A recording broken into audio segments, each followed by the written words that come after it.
Okay, I think we are just about set. Let's get the main screen. And good morning, everyone, or afternoon, evening. I don't know why the fuck I said morning. Oh, hey, of the still house. Yeah, sorry I didn't say there. Anyway, yeah, we are doing more art fight tonight.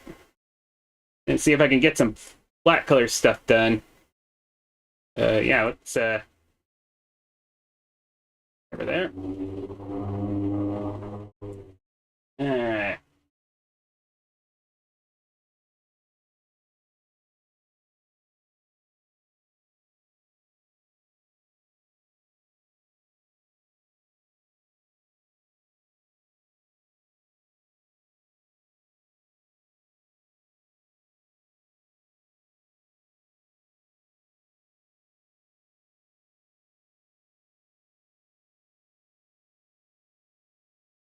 Oh yeah, before I forget.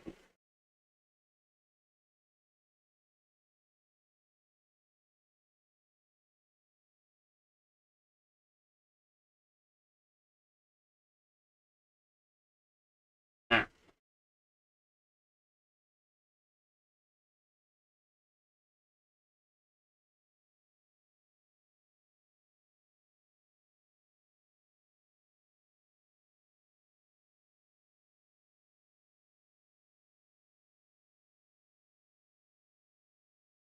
Yeah, yeah, so good. I am still trying to find the background noise.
Hmm.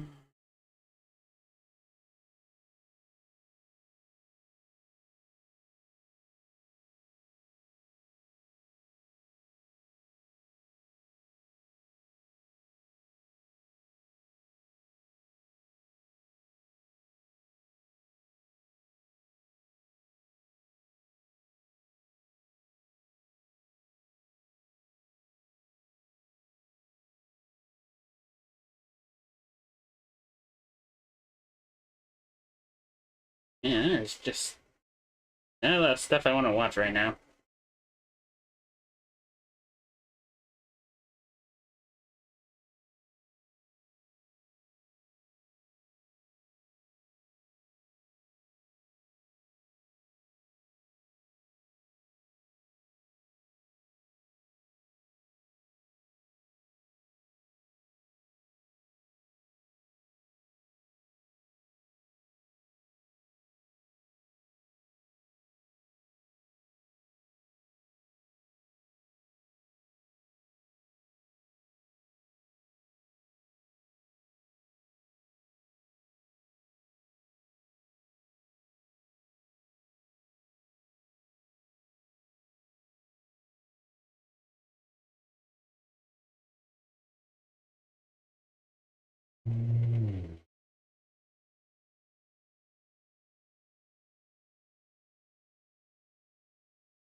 Hmm.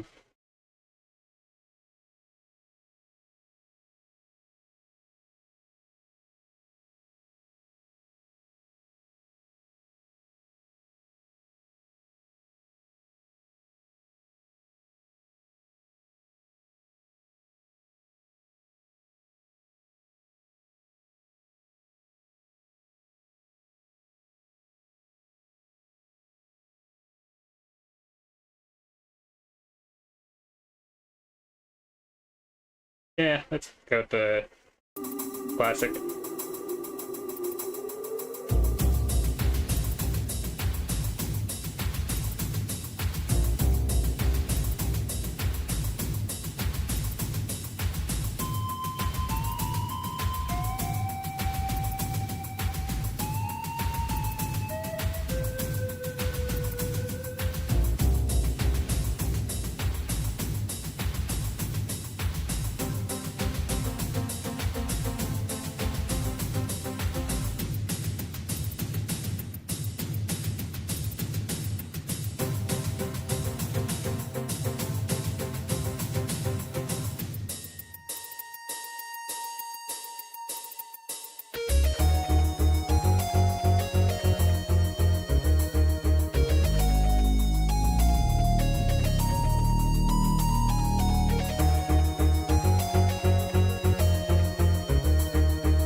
Plants.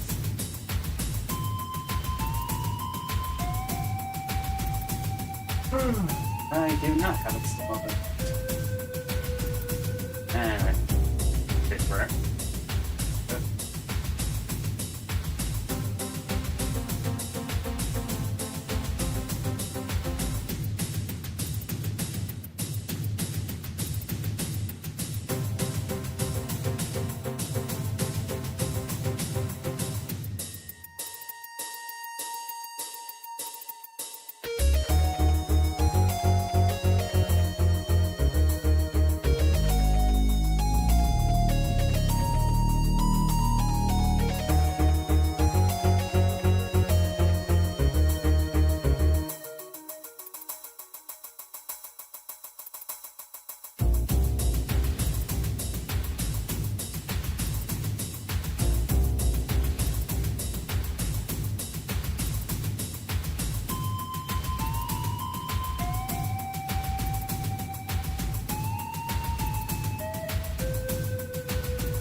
Hey, Draven.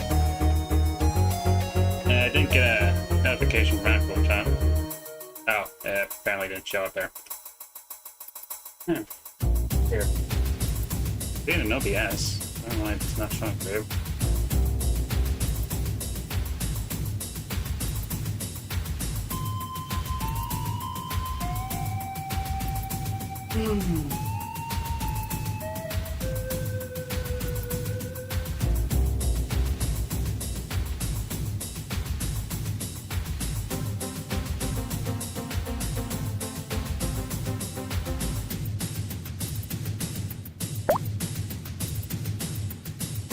Oh, there we go.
Coding error. Here.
I mean, your art skills are probably going to be going up either way, so may as well at least make a profile.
you sure you didn't lose your pin somewhere else? Because I know you don't really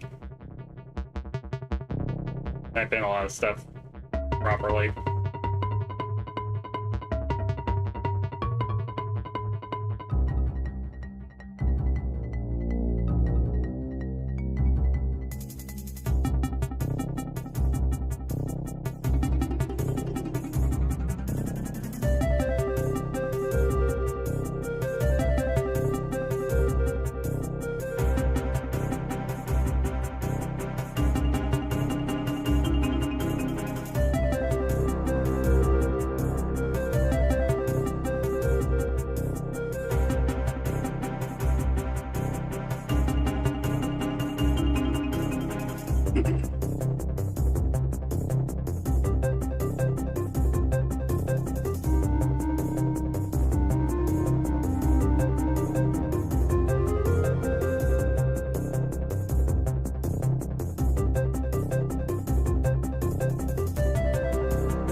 Alright.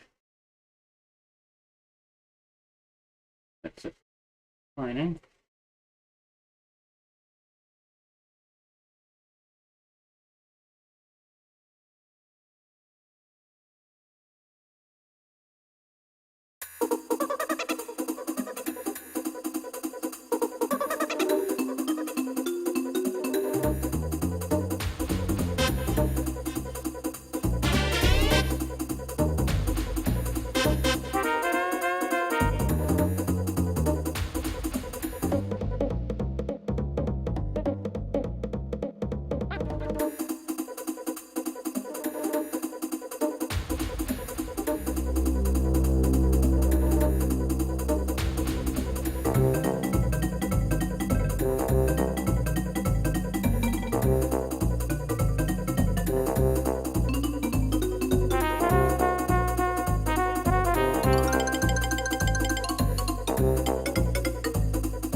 I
will be right back.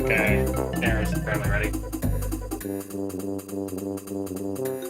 Do something.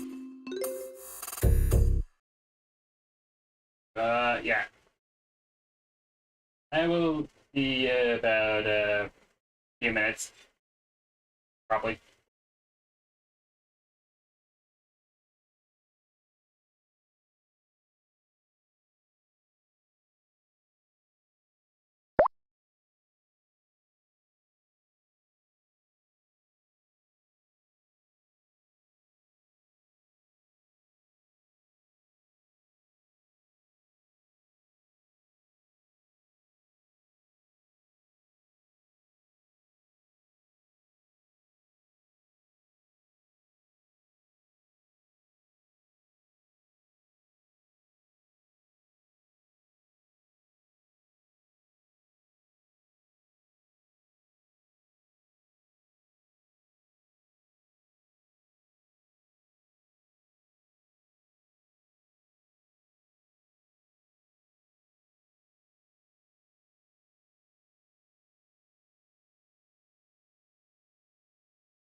Okay, I'm back. Sorry about that. Alright, so let's see.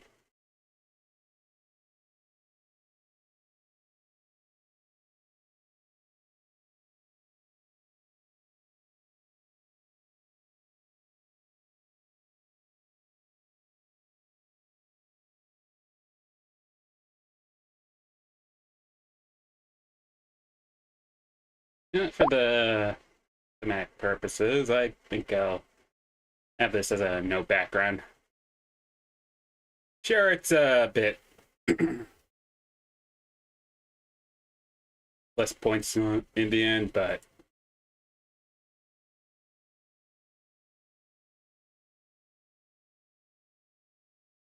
works for the theme.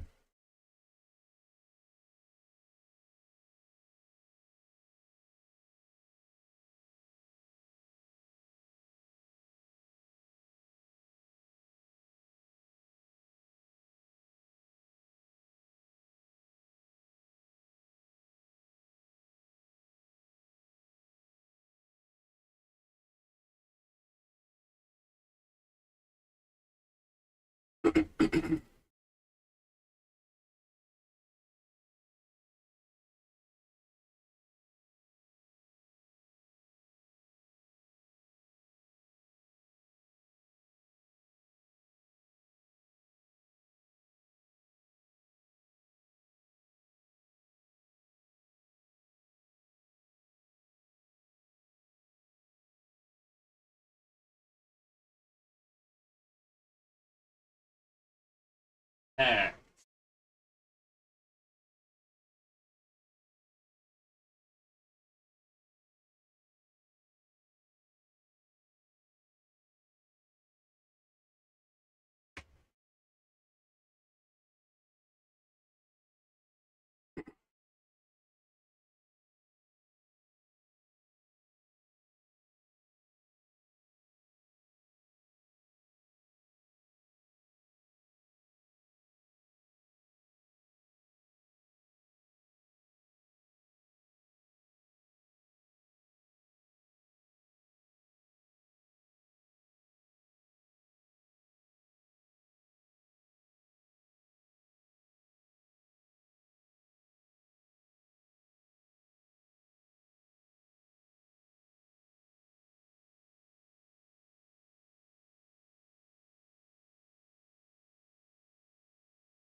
uh,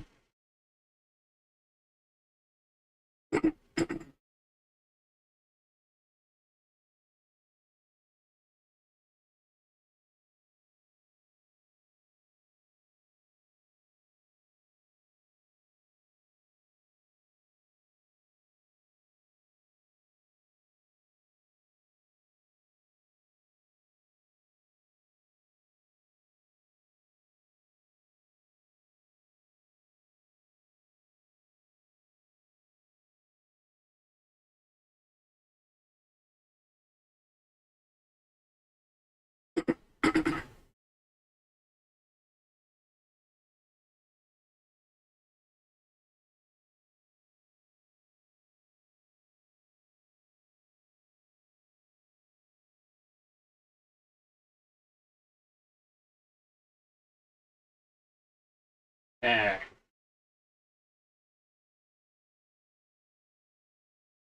Oh,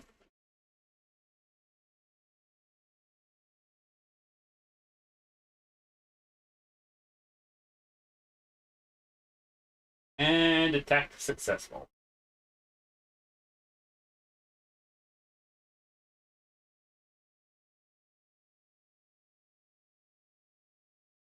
Nice.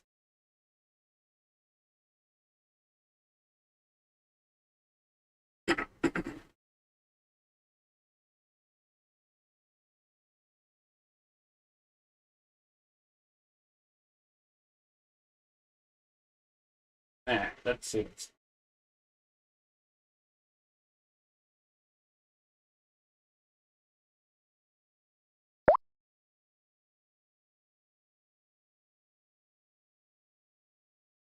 All right.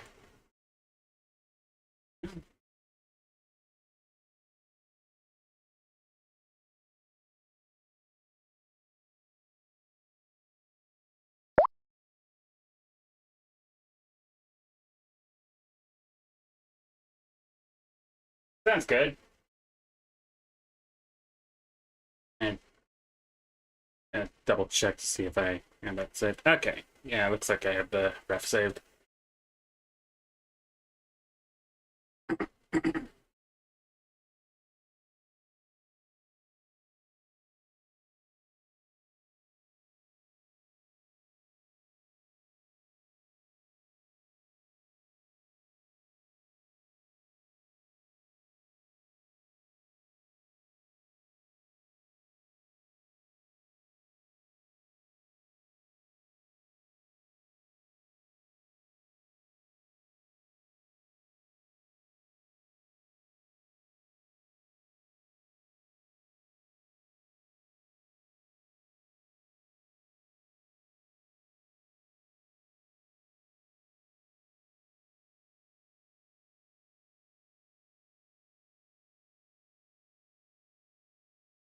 Um,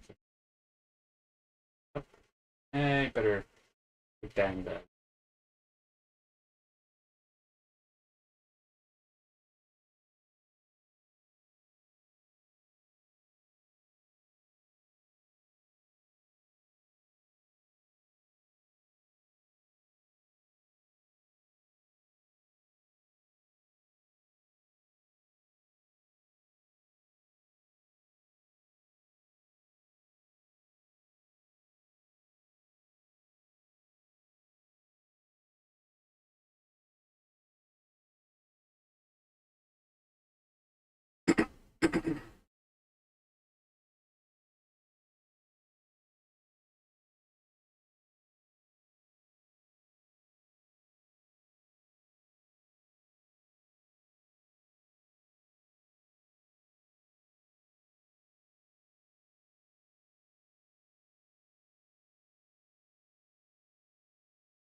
Oh, Vampire Survivors has a pretty good soundtrack too.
Yeah, I forgot these things are good.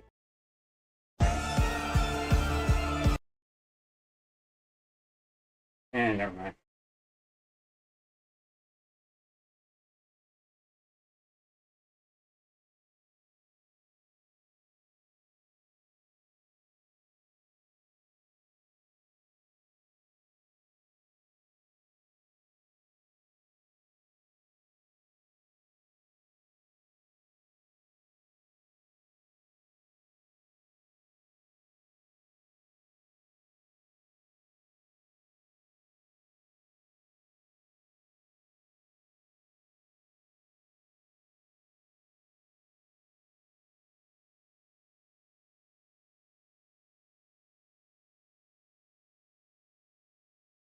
Alright.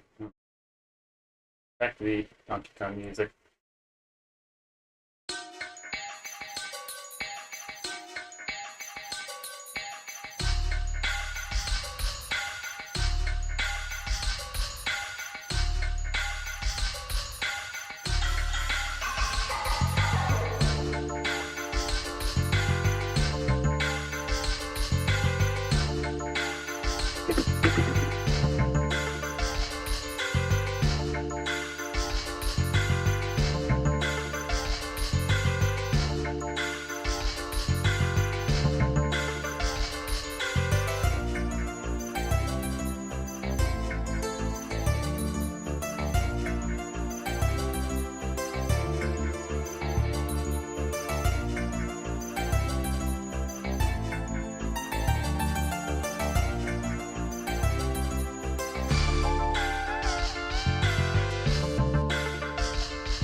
Got nothing to an updated version of. No.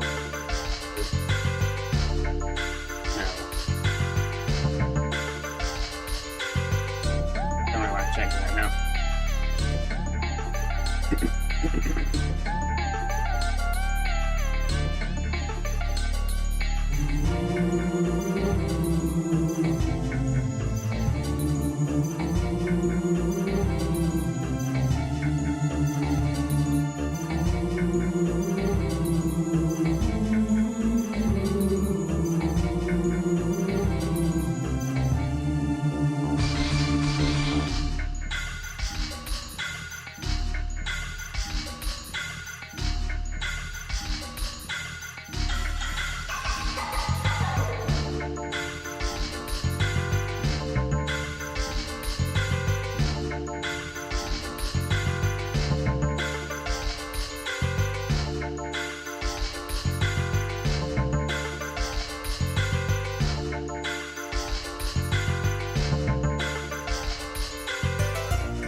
I think I'm on this one. Yeah, no worries.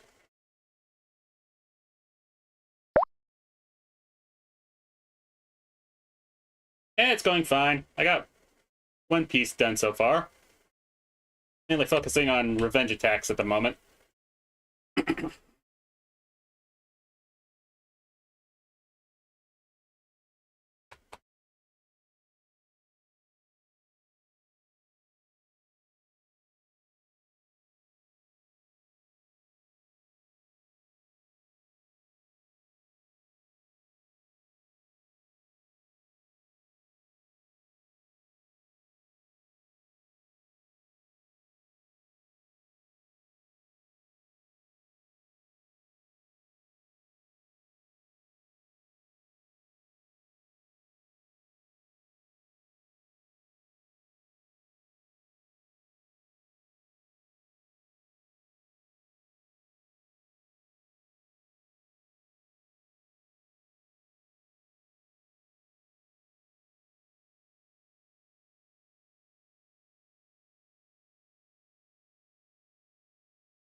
It, I believe it's a Leafeon Skitty hybrid. If the description's anything to go by.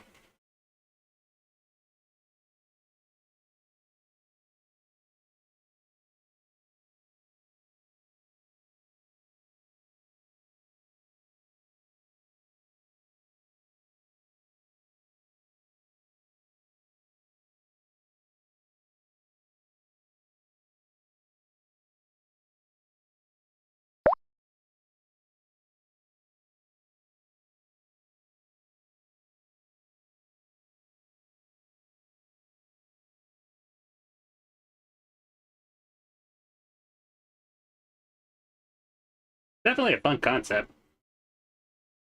Skitties are cute.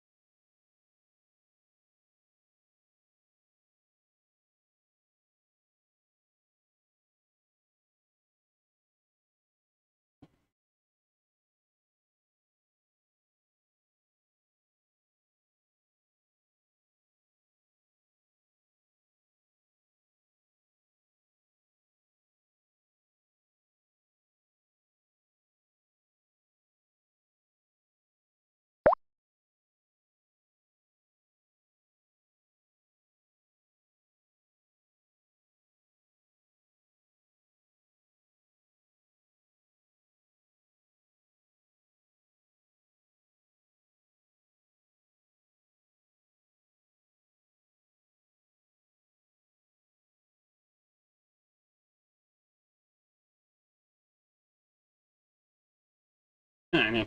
That's something.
This I'm probably gonna put on a video to react to since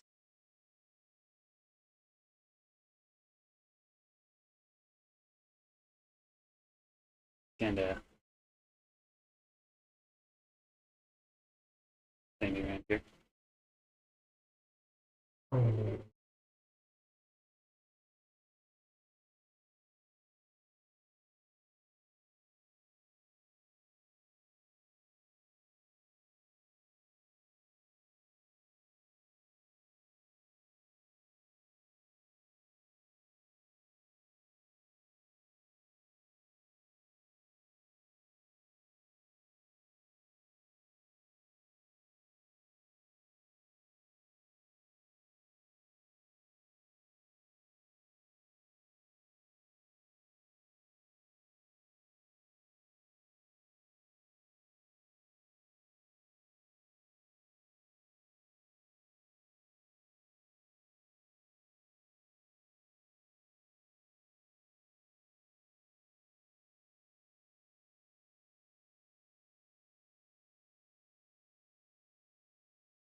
Okay.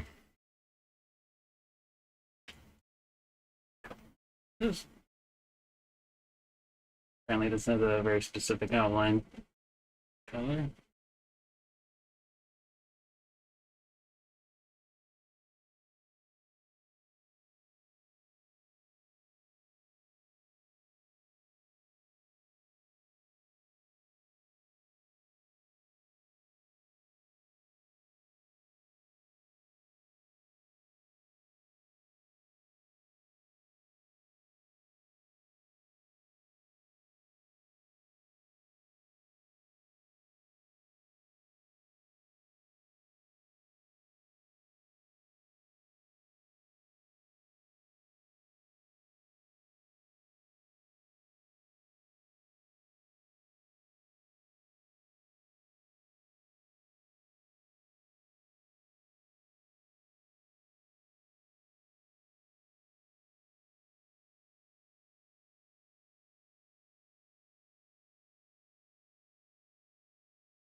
Okay. There we go.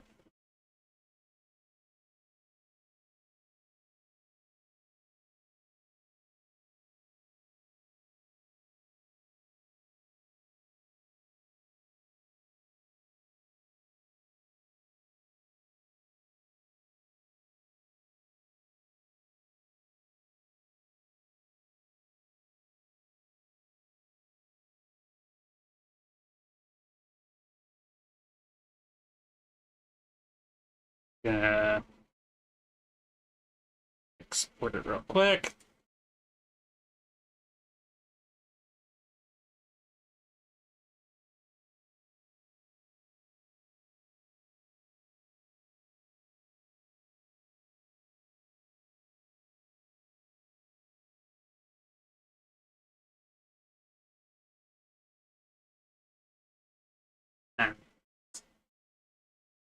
Okay. Gotta wait for it to load then.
Oh, hey, Alex.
Alrighty.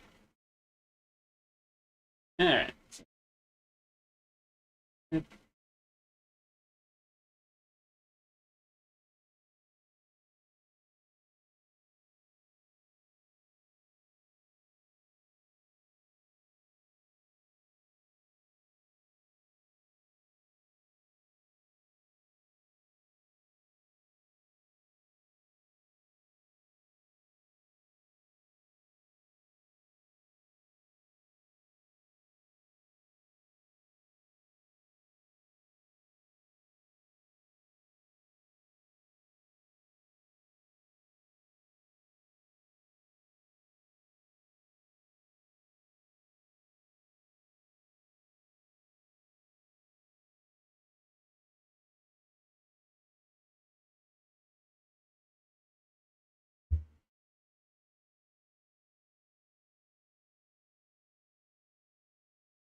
Uh,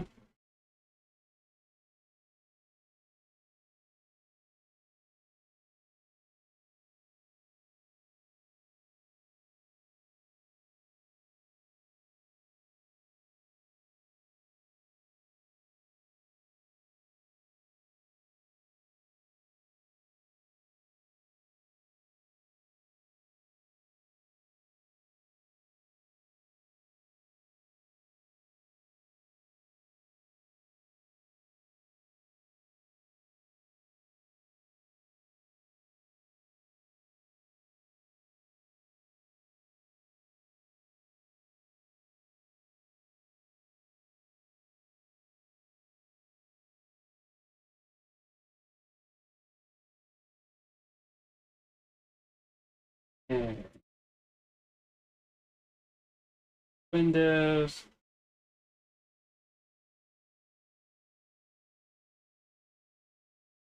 Move this from my bookmarks.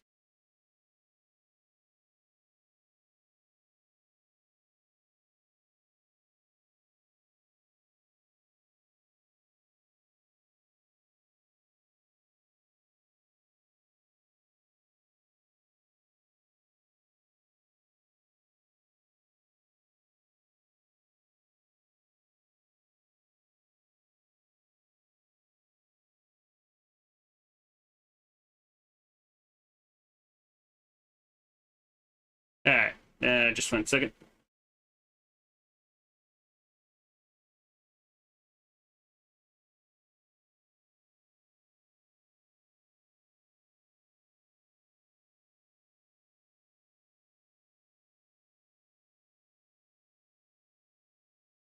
Trying to get rid of some stuff I don't need from my desktop.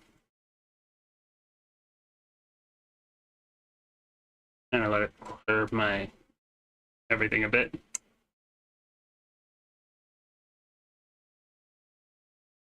Okay, there we go.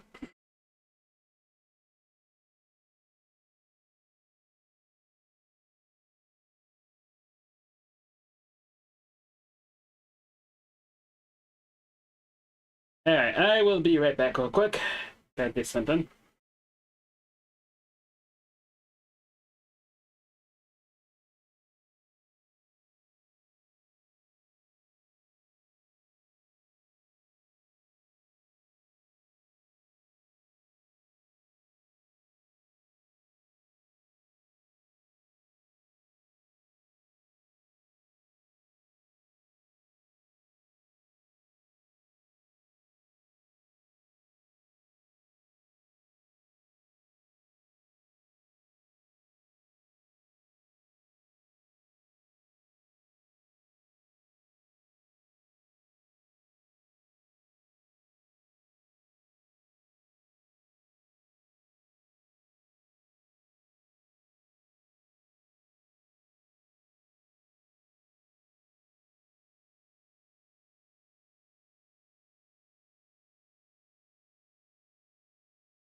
Okay, I'm back. Sorry about that.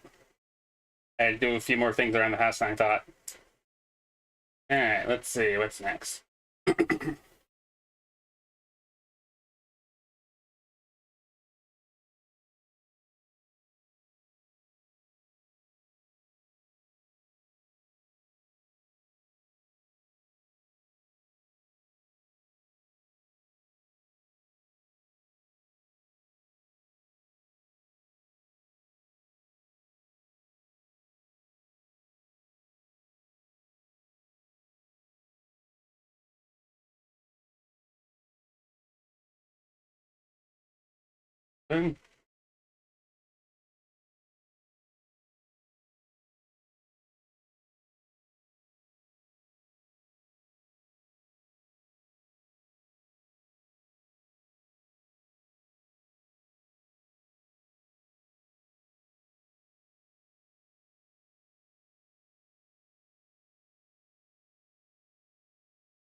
Yeah, I was gonna try and practice.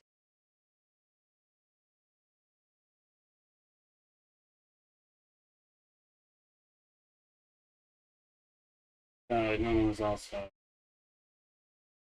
There's also.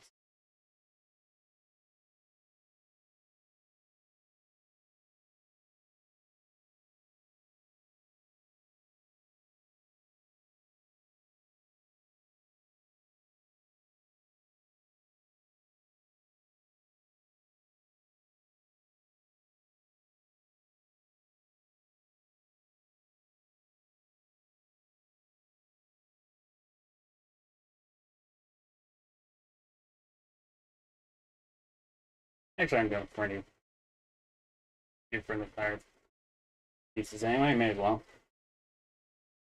Well,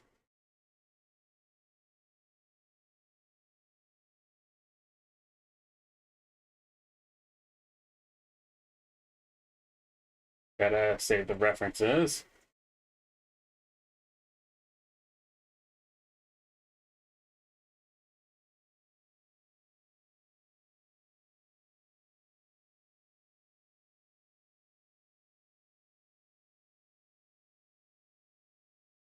Oh, hey, Sap Knight.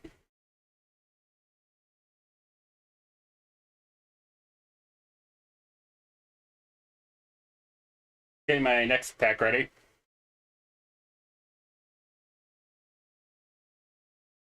Yeah, a bit darker out of context.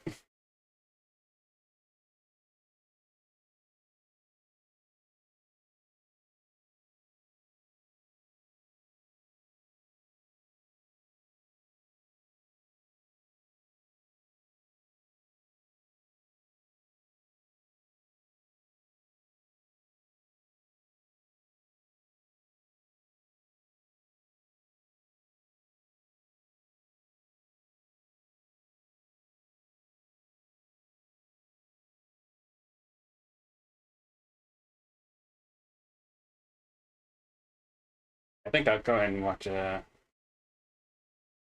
video while I. This. What do I have in my React do later playlist?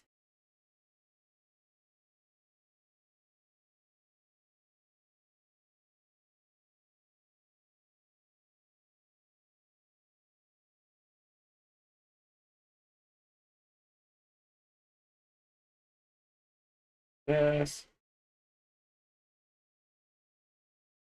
All right, watch that.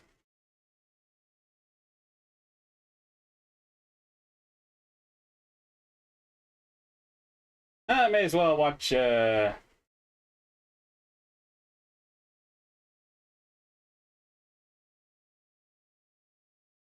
Well, watch the Nugent's latest video on the Chocopi situation.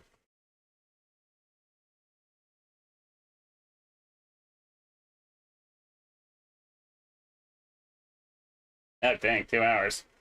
Oh. Guess I have a lot of this to get through then. Alright.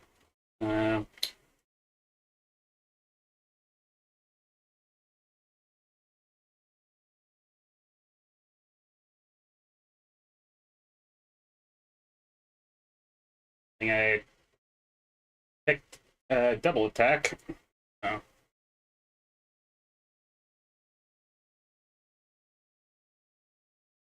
Okay.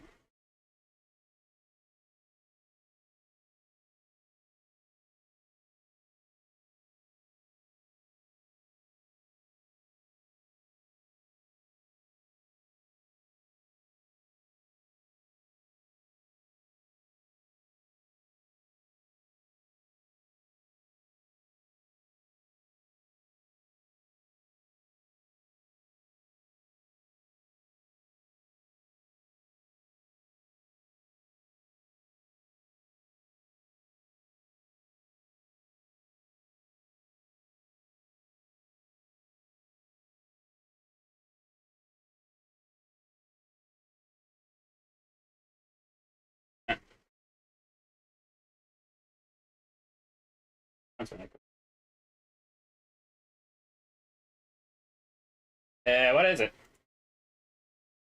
Ah, that's what.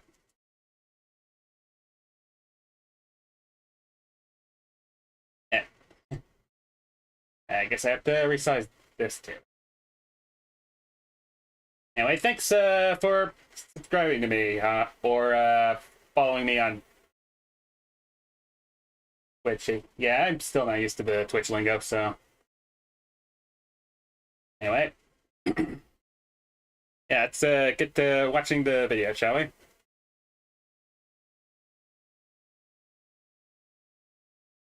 Oh, okay, 1 second. Yeah, that would have been terrible. Alright. To fake an artistic career. Well, with the rise of generative AI, this has been a question on many people's minds. And the reasons are many. It could be for validation, for fame, for money, or all of the above. This is why, over the last few years, there has been a rise in fake artists using techniques that no one could have ever conceived just to try and convince people that they actually can draw. Oh, yeah. I've seen all the very infamous videos on the various Vtuber I follow. And nothing short of absolutely hilarious and kinda disheartening. But yeah, it gave me plenty of pointers to work with, so that's a plus. But none would take it as far as the user Chocopie. She would take it to the next level by figuring out an exact formula that she can replicate on as many accounts as she wants to.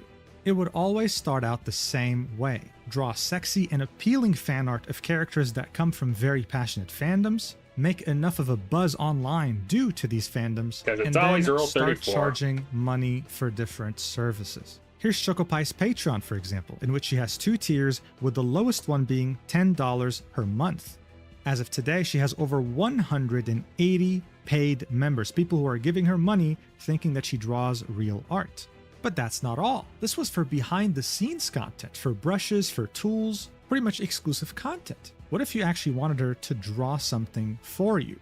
Well, on one of her many different accounts in which she pretended to be her own sister, telling everyone that she was 15 years old, she would charge $700 for a full-body commission, all while having an NSFW Patreon after having told everyone that she's 15. I wish I was making this up. But of course, this wouldn't be enough to satisfy Chocopie, because as I had mentioned, she had figured out the formula. This is why over the last few years, she would make multiple different alt accounts, specifically 9 different accounts that we know of, in which she would rinse and repeat the same formula. Make sexy fan art, get a massive fandom to give you engagement, and then once you reach a big enough reputation, start charging money for different services. If another artist notices, if another artist points this out, then you discredit them and sometimes go as far as doxing them. And bonus points, if that artist happens to be pregnant, then make jokes about them having a miscarriage, something that Chocopie would do more than once. All of these things are allegations the Illuminati made special. by Teru, an artist He's who has been getting more and keeping more tabs on likable each Chocopie's day. behavior, her Or alt each accounts, second, her art whatever. progression, the way she operates, and on June 14th, after many months, would release a Google Doc exposing Chocopie and her best friend Nyan Yakwi of tracing, scamming, doxing, and a multitude of different things. The document itself is over 100 pages, and it's a work of art, formatted beautifully with different sections, color codings, and GIFs. It does its best to provide proof in regard to the accusations made against Chocopie and her friend, as well as, more importantly, pointing out the red flags you should look out for when trying to commission an artist. So due to the rise of AI and the significance of this topic affecting so many people, I figured we had to talk about it. And so without further ado, Understandable. let's do this. All right, so when you go to Chocopie's Twitter account, the first thing you notice is that they joined the website on October 2025. Don't let that fool you though, because they've been doing this for a while. As I said in the intro, they have many different accounts, with some created earlier. And if we were to go back in time even further, then you'd find that she's been active in Russian-speaking communities for even longer. If you browse Twitter, especially if you're in certain fandoms or seem to like fan art a lot, then you've probably already seen the things that she posts on your feed. This high level of engagement has allowed her to build quite a following on her main account on Twitter, as well as on other platforms like her Instagram. If you go to her Patreon, not only can you subscribe, but you can also buy her brushes. This is aimed for people who want to emulate her style. So far, this has been a success, seeing that she has over 180 paid members on her Patreon and can charge over $700 for a single commission. Another person of interest in Teru's document is Nyan Yakwi, otherwise known as Maria, someone who's also been around for a while and who is a close friend to Chocopie, emulating her exact strategy in building a following and then selling products. And so this is where Teru comes in, an artist that's had their eye on both Chocopie and Maria and who's exposed other AI tracers in the past, like Asami, an AI tracer who had gone as far as using a chroma key to hide an entire color from a drawing time-lapse in order to hide the fact that they were tracing right then and there. Now, Teru didn't come. That was an exaggeration, by the way. They literally tried to pull a green screen just to prove that. It was mind-blowing finding that out. Come out with this document about Chocopie randomly. They've been calling them out for a long time. In fact, as far back as October 29th, 2025, when they would quote tweet one of their suspected alt accounts by the name of Michi and say, "Showing layers means nothing when you're tracing AI. Posting a time-lapse is better proof, except you had tried that with your previous account, Chocopie Art, and people didn't buy it back then either. And it clearly didn't work with your Mashiro account, so maybe just stop tracing? Smiley face?" So even as far back as October, Teru was implying that yes, Chocopie had alt accounts and that she was trying to do this multiple. Oh, also unrelated note, the finding out about the time-lapse feature was a godsend to me. I don't believe how many of those shorts I made using those time-lapses.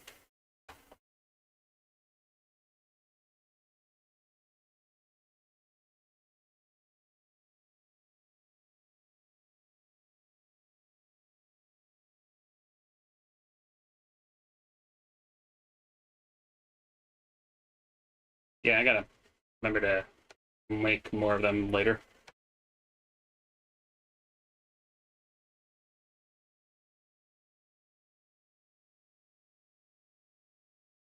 Times. But that wouldn't be the only time that Teru would directly call out Chocopie before releasing their document. Here's a tweet from March 22nd, 2026, in which they say, "Imagine being such a disingenuous fraud, posting this and pretending that your improvement is genuine when you're just a pathetic slop operator. You're spitting on the face of artists who actually put effort to improve, so next time maybe compare it with your real art while adding Chocopie." In the image posted, Teru would show us the old art of Chocopie, in which there was some light progression, versus the incredible leap of skill that we see from 2024 to 2025, in which Teru alleges that Chocopie started using AI full-time. In fact, Teru would say it themselves. Typical AI grifters suddenly gaining 10 years of experience after 2024 and still clinging to their delusions, trying to pretend that they've put half the effort to develop that skill. You love to see it. Now look, the artist community despises generative AI. What they despise even more Oh, hey, Kai Shorts.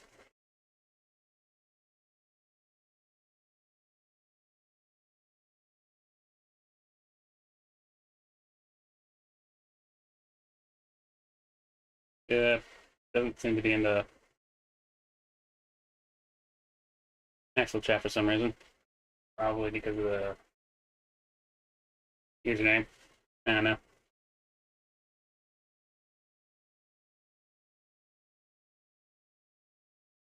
Or arguably, is people trying to pass off generative AI as their real art while also charging for commissions and products, like brushes on Patreon. So Terra wouldn't be the only one to call out Chocopai's behavior in the last few months or even year. They would, however, be the only person willing to make a long, well-formatted Google Doc while presenting what they think is irrefutable proof that both Chocopai and their best friend, Nyanyakwi, are AI tracers, running multiple accounts at the same time and trying to scam as many people as possible, hoping to take down this facade once and for all. On June 14th, they would post, Chocopai and Nyanyakwi have been tracing AI across many alt accounts. From fraud to harassment and doxing, here's how to spot similar accounts that are selling traced commissions. They would then continue saying, back in October of last year, I quote tweeted a post from one of the accounts involved. All this time, I've been stressed from the fact that I was publicly denouncing someone without being able to provide all of the evidence right away. I'm sorry it took so long. I knew about Chocopai before Asami, and Asami's doc was just a small side task while working on Chocopai's doc. I never expected Asami's doc to become viral, so that was extremely stressful as well, because I was trying to avoid being the AI doc person, but now my reputation is set. Now, I don't think anyone expected Asami's doc to go as viral as it did, but seeing that she tried to fake a time-lapse using a green screen, yeah, that went viral everywhere, even overseas, right? Even Japanese people were like, what the hell is this person doing? Which eventually, of course, prompted me to cover Teru's doc about Asami. And in that video, I was taken aback as to how well formatted Teru's document was. And of course, here they do it again. Incredible formatting, multiple sections, time lapses built into the document itself in GIF format, and organized so neatly. It really is incredible. The document itself is around 111 pages long. Around 91 of them are dedicated to both Chocopai and Maria with their alt accounts. The last 20 pages call out other examples of AI tracers. But for the sake of this not getting too confusing, we're just going to focus on Chocopai and Maria. But that's only part 1 of the document. There's also a part 2, 31 pages long. But I'd say this is more of a bonus. It's really about AI tracer red flags, something very important if you seek to commission an artist. But seeing that it simply goes more into detail about things that are mentioned multiple times in the original document, we won't be going over this, but I'll be linking it in the description. If you ever plan to commission artists, definitely take a look at it first. Alright, let's get into this. The document starts off saying, Chocopai, the Russian fraudster charging up to $700 for traced AI commissions under multiple identities. This document is about fraud, scamming, and the ongoing issue of artists charging hundreds of dollars for commissions that are traced from AI. Chocopai runs multiple Twitter and Patreon accounts pretending to be different artists, owes clients hundreds of dollars from undelivered work, more specifically, clients who commissioned them under the assurance that she was a genuine artist and not tracing AI, harasses other artists, and has doxed people simply because they told others she was tracing AI. As she encourages her artist friends to trace AI as well, she's the center of a Russian-based AI tracing circle on Twitter. My intention with this document is to raise awareness of AI tracing fraud commissions and how time lapses are not definitive proof that someone isn't tracing. The doc will be archiving Chocopai's manipulative behavior and her long history of pretending to be a victim that is falsely being accused of tracing. Seems to be while you can browse the doc using the tab on the left, let me emphasize on these sections. And here we have 4 different sections. Number 1, ghosting clients and not delivering work, on top of the work already being fraudulent as it would be traced. Number 2, pretending to be different artists to farm traced AI commissions. Number 3, gaslighting, making fun of other artists, and plagiarizing art while acting oblivious. And 4, doxing and mocking a pregnant artist. So yeah, we're barely halfway through the first page, and as you can see, it's already quite heavy. The document would also specify Chocopai isn't the only scammer I will cover in this document. Notably, one of her closest friends also operates in a similar way. Her own section will be near the end of the document. Here are the multiple accounts that Chocopai runs on Twitter. Chocopai Rewards, Chocopai, Meech111, Michi20, Mashiro WWW, Levadiol, Kira Uip, UIIIJ9P, and Choco Shitpost. Before I begin, I will make it clear again that the purpose of this document is for clients to know what to look out for before commissioning new artist accounts, so they don't end up paying for traced AI. These accounts often have no AI in their bio, deceiving potential clients by implying they don't use AI. Despite that, I know some people might still argue, well, they like the final product, so why do they care after they found out it was traced from AI?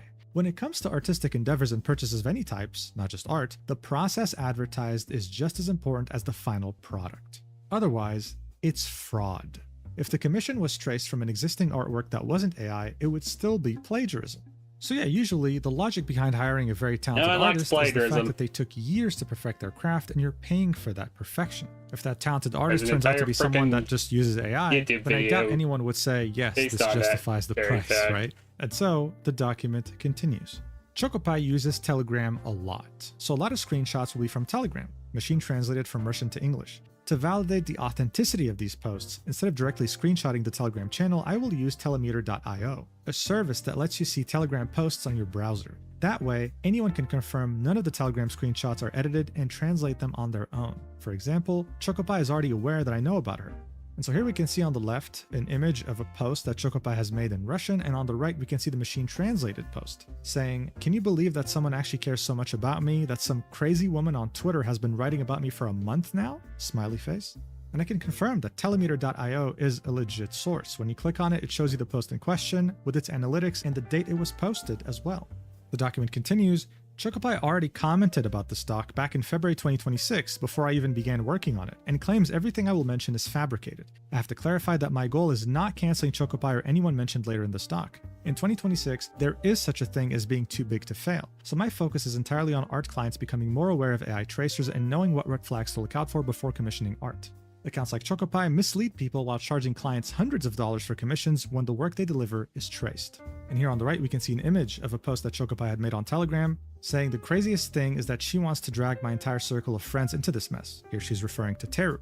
God, let her just come down from the heavens to earth for starters. I'm sure there isn't even 1% of truth in this leak. Leak refers to the document. The main thing is to paint me as Hitler as much as possible? No. So to ChocoPie, this was nothing more than a harassment campaign. An attempt at painting her as the worst person imaginable when she's completely innocent, right?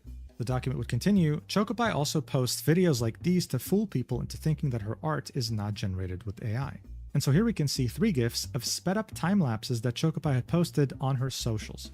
It doesn't really seem like she's drawing in any of them, just filling layers with colors. While ChocoPie doesn't really hide the fact that she is tracing to her private Russian fans, she's often hiding comments on Twitter and blocking users who mention AI.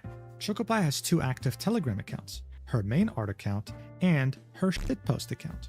The shitpost account is where she blatantly confirms using AI and makes fun of other artists with her friends, but it goes private whenever people on Twitter bring up her lies and past conflict with the Russian art community. So on the right we can see 2 images, the first one being her main Telegram group, the one open to the public. It's called ChocoPie and has the image of Pavel Durov, the founder of Telegram. On the second image, we can see the private channel that has images of macaron with strawberries. And speaking of that private group, we'd see 2 different posts. The first one, in which ChocoPie says, "There will be no proof because I have 20 years of experience. I've been drawing since I was born with an AI in my arms. And of course, I have 50 IQ. Shut up." In the second post, she says, "I will trace AI until your grandchildren come of age." These 2 posts were made in 2025. The document would continue, there's more messages with a similar tone, bragging about using AI, if you want to look them up on her telemeter.io page. But I feel like the point is already very clear, so let me go back to her multiple accounts and how she pretends to be different artists to farm traced AI commissions and multiple Patreon pages. So here we can see multiple screenshots of those different accounts, and the document says, ChocoPie runs multiple accounts under different identities. ChocoPie, Michi, Mashiro, Lavariol, Kira, etc. I will try to make it as straightforward as possible what connects these accounts together, but I will elaborate more on each individual account later. First, let's look at ChocoPie's signature featured through her old account images and put it next to Mashiro and Lavariol's signatures. This font name is called Paragraph and does not come pre-installed on Windows. So here we can see 3 different images. ChocoPie's old signature, Mashiro's signature, and Lavariol's signature. They all use the same exact font. Teru would then say, but for all we know, this could be a coincidence or they could all be friends sharing the same font. Yet Michi, who is ChocoPie pretending to be her own sister, has said she has no connection to Mashiro or ChocoPie. Back in October 2025, I had QRT'd one of her posts claiming that she was ChocoPie and Mashiro. As I had not engaged with her on Twitter before, Michi confidently said that she had no connection with these people, but quickly backtracked when I replied with a tweet where she explicitly says Chocopie is her sister.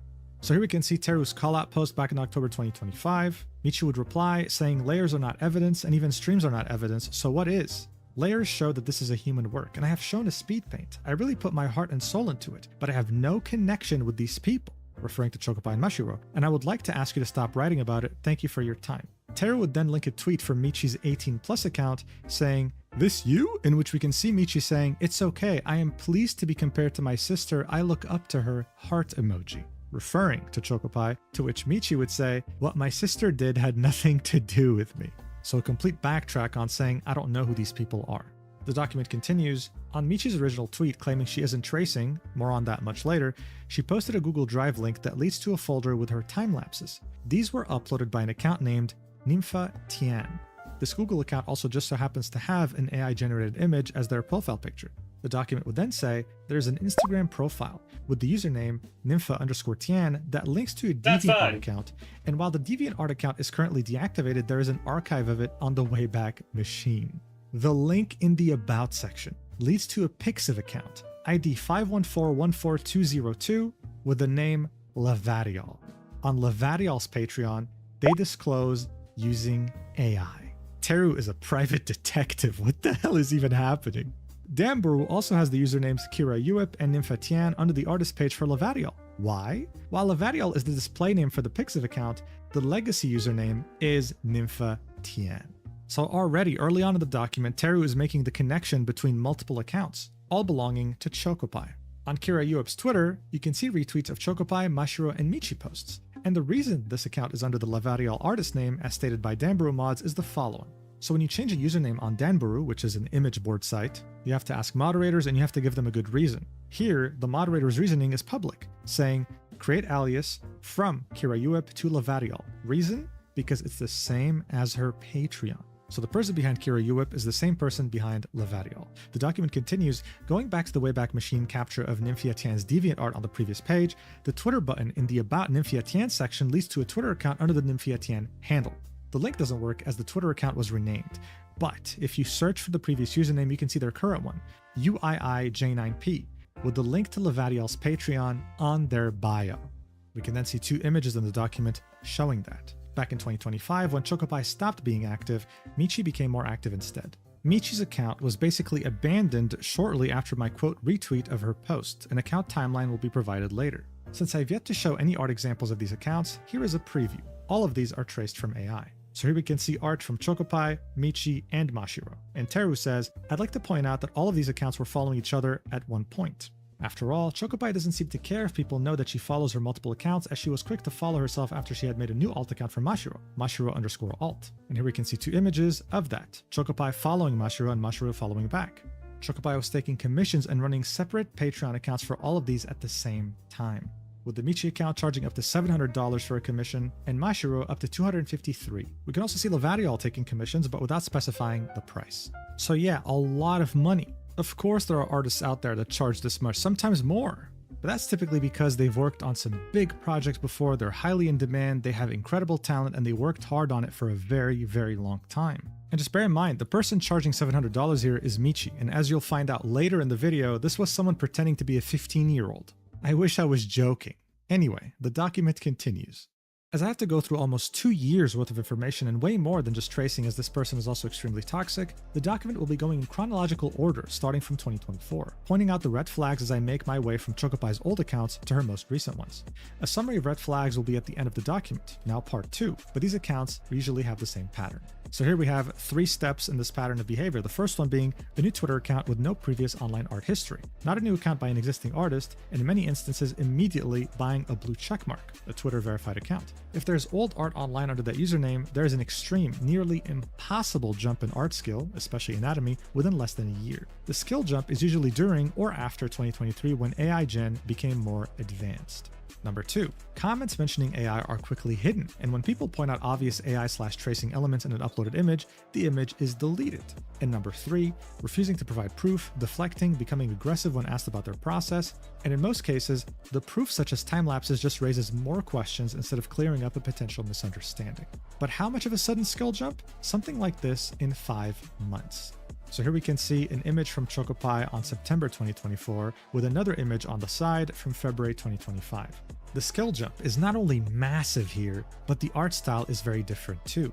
Everything from the anatomy to the lighting to the rendering, as well as just being able to draw boobs in a correct manner.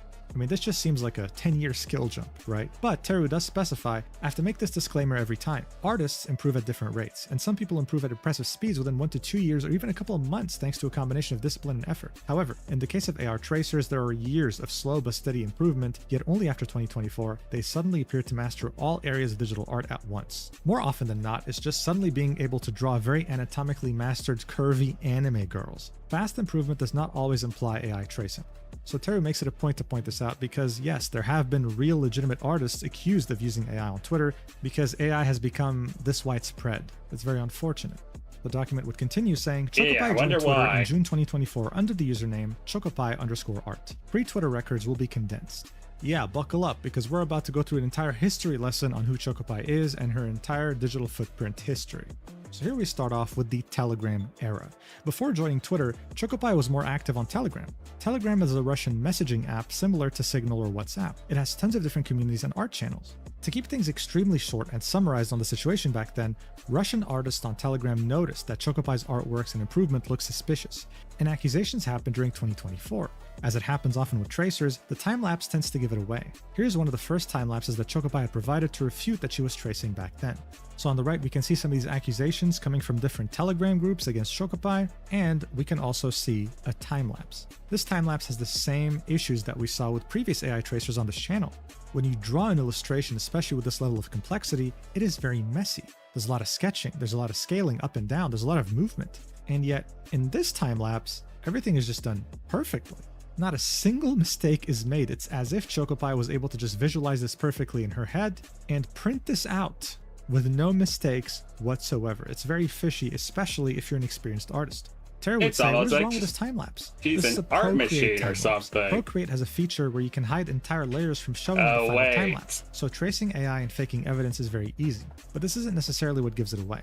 Rather, it is the lack of sketch and line work appearing out of thin air without a guide being placed without hesitation. While professionals and manga artists can draw without sketch guides, this is after years of experience and not something that is common. It's not a skill that a random new Twitter artist would be suddenly capable of.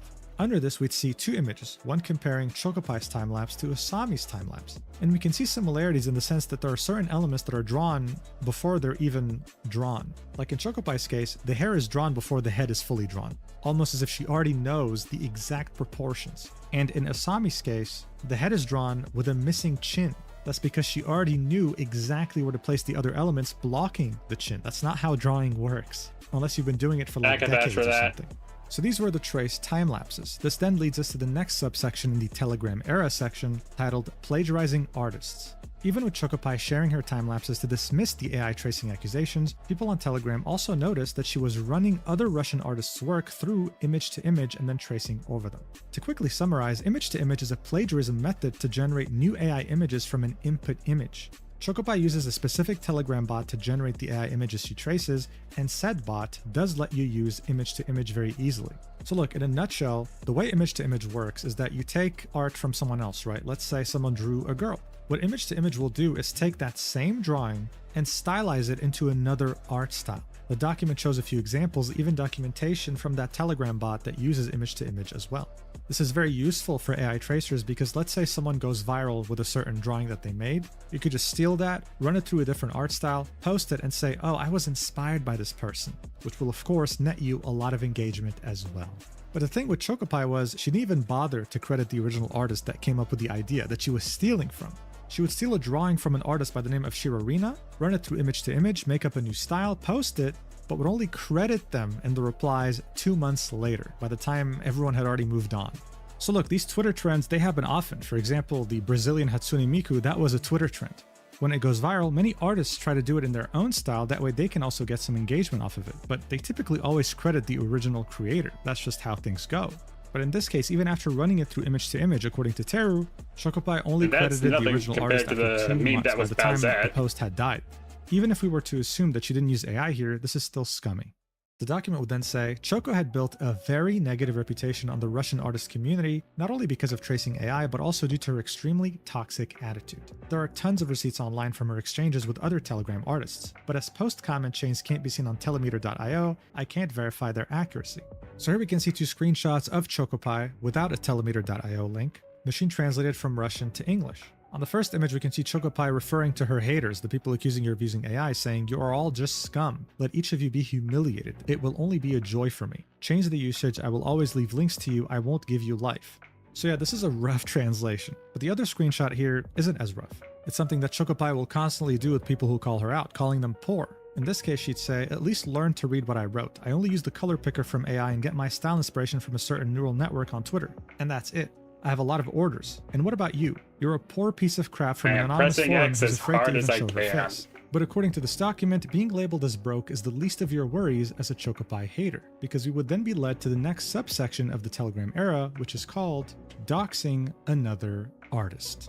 At some point between the comments above and her infamous Telegram history, Chocopie doxed another artist who originally called her out for tracing AI. Due to the sensitive nature of the situation, I will not really elaborate on how or when. I'll just say that there's a reason Telegram has a reputation when it comes to moderation. So here Teru is referring to Telegram's loose nature of moderation. This app has a reputation of sharing, let's say, clips of certain things that can't be shared elsewhere, as well as having groups where you can just straight up buy illegal drugs. So in a nutshell, people can get away with a lot with this app. The document would continue, according to one of the multiple people I talked to who watched everything unfold on Telegram, this artist was the first one, or one of the first, to point out that Chocopie was tracing. Chocopie does have a very vindictive personality. The following voice messages should give you an idea. So before we get to these messages, let's see what this person who reached out had to say about their friend being doxxed. They'd say, "Hi, this whole situation has been going on for years between them, and it's very convoluted. I can't even remember who started the doxing first, but currently, blank has suffered the most. She apologized, left Telegram, and deleted everything. But Chocopie, along with her followers, is still hounding her. Chocopie orchestrated doxing against blank, leading to her relatives' cards being blocked, fake bomb threats being made, attempts to get them fired from their jobs, signing them up for bogus job interviews, and more. In my opinion, blank has truly changed and acknowledged her past mistakes, including her role in the conflict with Chocopie. I feel sorry for her because they still won't leave her alone. To me, the most important thing in a conflict is to bring it to an end, which she has done, yet Chocopie simply refuses to calm down."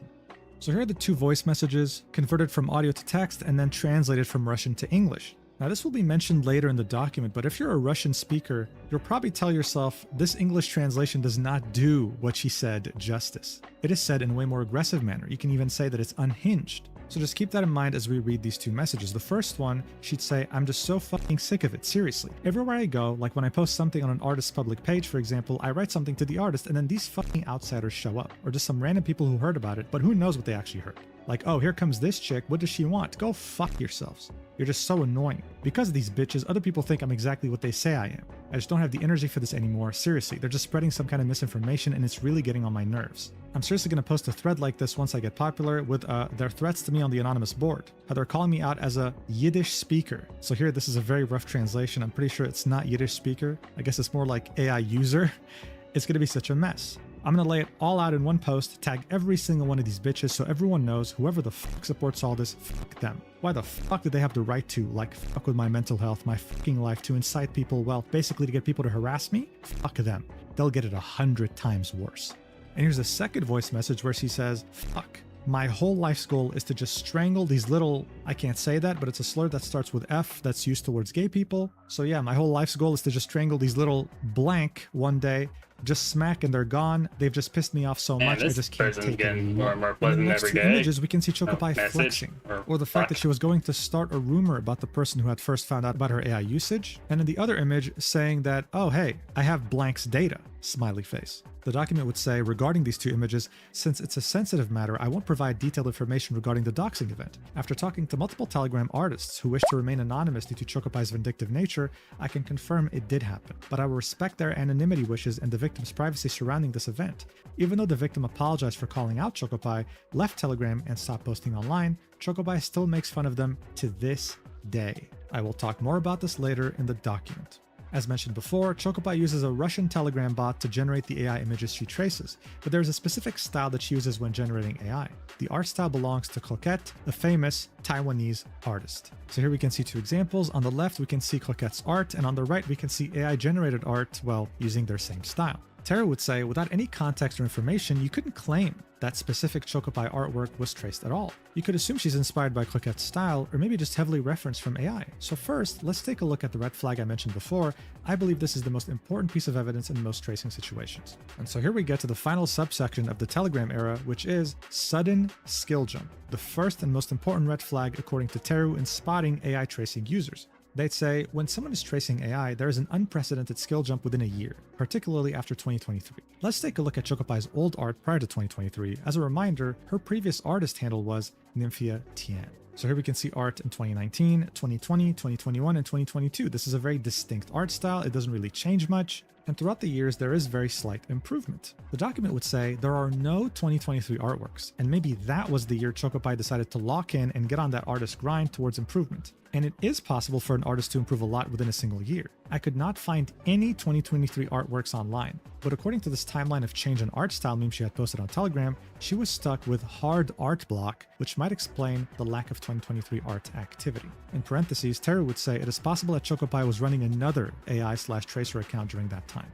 And so in that image and that meme that she had posted on her socials, we can see her art progress from 2015 all up to the year 2024. In 2023, we see nothing. We see just, hey, I was art blocked, but the jump in skill from 2022 to 2024 is astounding. This leads us to the next section titled Twitter Era. Back to Chocopi on Twitter, English artists didn't know about Chocopi's reputation in the Russian artist community. At first, this looked like a normal artist account. Nothing really stood out at a glance. Without context, the first artwork she posted didn't look traced whatsoever. However, the odd improvement rate became extremely evident to some people, and new images uploaded started to show melted AI artifacts. We can see this in the images that are linked in the document, and yeah, some of the metal details of the dress look like they're melted. They don't really make much sense. We can even see people calling that out, and as soon as they did, they would get hidden and blocked. Taking advantage of the lack of translated information about her past history, she was trying to convince people this was her real skill while taking commissions. After all, Chocopi had no AI on her bio for the longest time. And also back then, she was also charging money for commissions. For a bust, it was $50, half body $75, and full body $105. This was back in January 2025. On February 3rd, 2025, Chocopi posted a time-lapse with a long message about being a victim of fake AI accusations. Once again, this was a Procreate time-lapse. Besides that, not knowing there's a hidden layer she's tracing from, nothing seems entirely wrong right away. She sketches the drawing before lining and even does a grayscale draft to plan out the highlights and shadows. So despite the fact that other people still pointed out the melting AI artifacts in previous drawings and the suspicious skill jump, most of Chocopi's Twitter followers continued to believe she wasn't using AI. After all, Chocopi learned what makes time-lapses look very genuine after her multiple previous attempts at fooling more experienced Russian artists in the past. So according to Teru, this was someone who had learned how to fake time-lapses, how to make them convincing. And I mean, technically speaking, if you can do that, then no one can really say anything, even if they're experienced. But this is what leads us to the next section, a worrying and growing trend among AI tracers to make convincing time-lapses, and that's AR tracing pioneering scam tactics. Once Russian artists pointed out that Chocopi's time-lapses were not solid evidence that she was using Procreate and could hide the image she was tracing from when exporting the time-lapse video, Chocopi decided to record a real video of herself drawing to finally refute all the tracing allegations. Oh, that's so here we can see 3 different GIFs of different sections of that time-lapse, and it's pretty much a camera recording Chocopi drawing on her tablet. It's on a white canvas, right? She's drawing a drawing from scratch. It seems legit, and for just about anyone, that's what they would think. This is a legitimate time-lapse. But then Teru says, what is happening here? Chocopi is evidently tracing AI, yet we're seeing her sketch in real time. This isn't a green chroma key trick, like the one that Asami used. This is called AR tracing. AR tracing isn't wearing a VR headset to draw. It's using an app to trace an image by elevating your phone on top of paper, or in Chocopi's case her tablet, and lowering the image's opacity on your phone so that you can use it as the tracing guide. The phone's back camera is also recording the paper, while you are tracing the image by looking at your phone screen. So the same phone that you're using to record yourself drawing is also your tracing guide. When you're drawing, you're not looking at your tablet or your piece of paper, you're looking at the phone recording as you let it guide you to trace. Yeah, I know. It's crazy. Like the amount of effort that goes into this pioneering a new technique. The document continues and says, you just thanks to learn the fraudsters fucking like draw Chocopi, then? time lapses can't be trusted anymore, and not even real video recordings can be considered definitive proof these days. With a tripod and a tricky angle, you can just use AR to record a video of yourself drawing and fool any person who's not digital art savvy. I thought the renowned fraudster Asami Arts was going to try something like this, but she one-upped Chocopi's fraud technique by chroma keying the AI image underneath. In the end, people found out that the chroma key video to deceive people was edited by her husband. When people see time lapses, and especially IRL videos, they quickly side with the tracer and dismiss all the other overwhelming evidence previously presented. I think most veteran artists would know if something odd is going on or not based on a drawing technique. That's why the videos that Chocopi had recorded look odd to those familiar with art methodologies. It feels like she's tracing what seems to be an invisible image. It was the same with Asami's video. The sketching didn't appear to be natural when compared to her supposed art skill, but only people with digital art experience were able to tell. This was especially obvious when she sketched the hand with ball joints. It made no sense for someone of her supposed skill level, and a lot of pro artists pointed that out before people noticed the green color being missing from her color wheel. Chocopi or Asami didn't invent these methods to trick people. There's been artists in the past, way before Gen AI existed, that have been caught tracing and lying with similar tactics. After all, Gen AI didn't create tracers or fraud, but it is an extremely easy avenue to exploit for tracing and scamming. I know some people might be thinking that by sharing these methods, I'm giving other tracers ideas and that they will use them to fake their own videos too, but I believe it's important to share exactly how these methods work and how to spot them, as I expect traced art accounts to become extremely common in the upcoming years. They are already fairly common and spreading in platforms like VGen. There are multiple ways to know if someone's using AR to trace, so it's not an infallible method. So yeah, more than ever, trusting an artist is really hard, because even if they show you themselves drawing on paper or on a tablet, recording themselves from another angle, they might still be legitimately fooling you. This is why what happened with Asami was so crazy. The fact that someone would go as far as chroma keying an entire color just to fake themselves being an artist, and here, like with the AR tracing, it's insane. But don't worry, it doesn't mean that you can't trust any artist on the planet. You just have to look out for the red flags mentioned here and in part 2 of the document. And speaking of red flags, this leads us to the next section titled Glorpy Miku Situation and Chocopi's toxic behavior behind the scenes. A month before the February timelapse, where she AR traced, on January 27, 2025, Chocopi posted a fan art of Glorpy Miku. Glorpy Miku is a fan-made Hatsune Miku design made by artist Diariku. As the tweet got popular with over 600,000 views and 30,000 likes, people once more started noticing there was something off with Chocopi's art. So here we can see at least 3 different hidden replies of people that were blocked, replying to Chocopi's post saying, yeah, this definitely looks like AI, why is it so similar to AI style, etc, etc.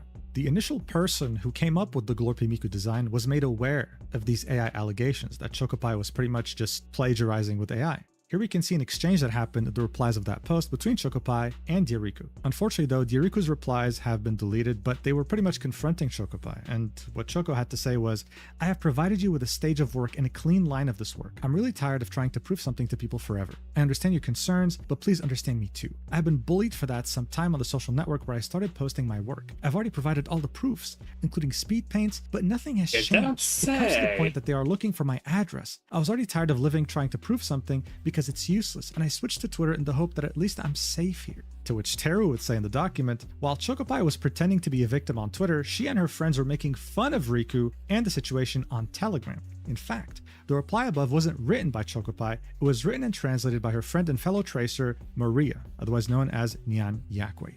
So here we can see an exchange between Maria and Chocopi in their private Telegram channel. Teru points out that Maria is not only a part of this private Telegram group, but is also an admin. And here we see multiple screenshots showing us a conversation that's been of course translated between Maria and Chocopi, in which they were talking about how to confront this. The fact that Diariku was calling her out. Maria here is saying, the main thing is to be careful. I think it's a good idea to play the ultimate victim so that when you provide proof, you have a group of sympathizers. A poor artist who was unfairly accused. Can you say something about the hate? That you've been subjected to hate for a long time and people leaked your address online. Because of this, you switched to Twitter in an attempt to escape this bullying? Choco would reply saying, like, should I write this or what? And this is when Maria says, don't worry, I can. Chocopi would call her a goddess. Maria would say, wait a second. And then 16 minutes later, she would write a response for Chocopi. So what's really important to note here is that the exact words that Maria had sent in that group chat would end up being what Chocopi would post on Twitter in response to Diariku. And that was the second reply, in which she said, "Please understand me. I have been bullied for some time. I was hoping to come to Twitter in order to avoid this bullying. I'm tired of proving myself, etc., etc." Terry would then say, but Choco wasn't done playing the victim on Twitter. And on February 16th, she would continue with the same playbook, saying, "To be honest, it's already hard for me to cope with the daily harassment. You copied my work. That's okay. But according to Instagram sources, you sold my work and also added your signature. I do not know why people spit on my soul and on my efforts. They sell my art, and in the end, I'm left to blame and they accuse me of AI, but this person who stole my work doesn't care at all." So here she's referencing someone who had stolen her Glorp Miku art, which Teru says is AI, and was selling it. She would then continue this reply chain with a similar sounding multi-paragraph tweet, saying that she's tired of all the negativity, asking people to stop accusing her of things she didn't do, and lamenting that people are not leaving her alone. So why was she pushing this victim narrative so hard? Look, what real artists are terrified of is to accuse someone of AI without proof, because then it ends up becoming a witch hunt. Even if an experienced artist knows that there's a 99.99% chance that someone's using AI, that tiny 0.1% still scares the hell out of them. And now when you have this person right here, Chocopie, saying, "Oh my god, like people are doxing me, my life is ruined," you don't want to be someone who adds fuel to that fire. You're like, you know what, dude, I'm just going to step away, none of my business, I just want to draw art and be left in peace. That was her strategy, and with Jericho, it worked. This was an experienced artist who knew that something was up. But these paragraphs of playing the victim, they kind of turned them off from wanting to pursue this further. So this wasn't coincidental, this was all part of Chocopie's strategy.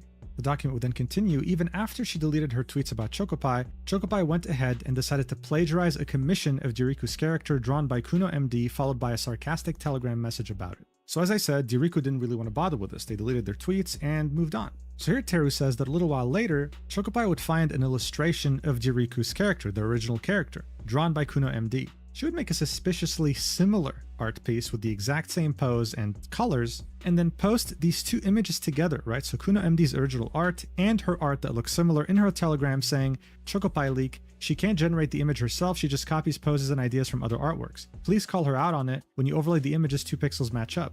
So this of course was meant to be a joke, right? She was making fun of people who were accusing her of stealing this image and running it through image to image, using AI. But the similarity between the two is pretty clear. The document would then say, after that, Chocopie kept hiding any comments pointing out she was tracing AI on Twitter and uploading more time lapses, ignoring the fact that they're Procreate time lapses. They did look just a bit convincing when compared to her previous ones. She would even add convincing details like an arrow to indicate the lighting direction for the shadows on the drawing itself. Unfortunately for Chocopie, someone else had already seen the AI image she was tracing for this time lapse, or potentially had run through image to image as she had done multiple times before. So Teru would have 2 drawings here. One drawn by Chocopie in February 2025, and another one drawn by Peekaboo on May 2024. Teru would then overlay both drawings on top of each other and would find that the eyes are almost 1-to-1. A perfect match, making it unlikely to be a coincidence. Almost like Chocopie had ran it through image to image. This would lead us to the next subsection, titled Traced AI Commissions as Chocopie. Teru had to specify here, as Chocopie, right? Because again, there's multiple alt accounts to look out for later.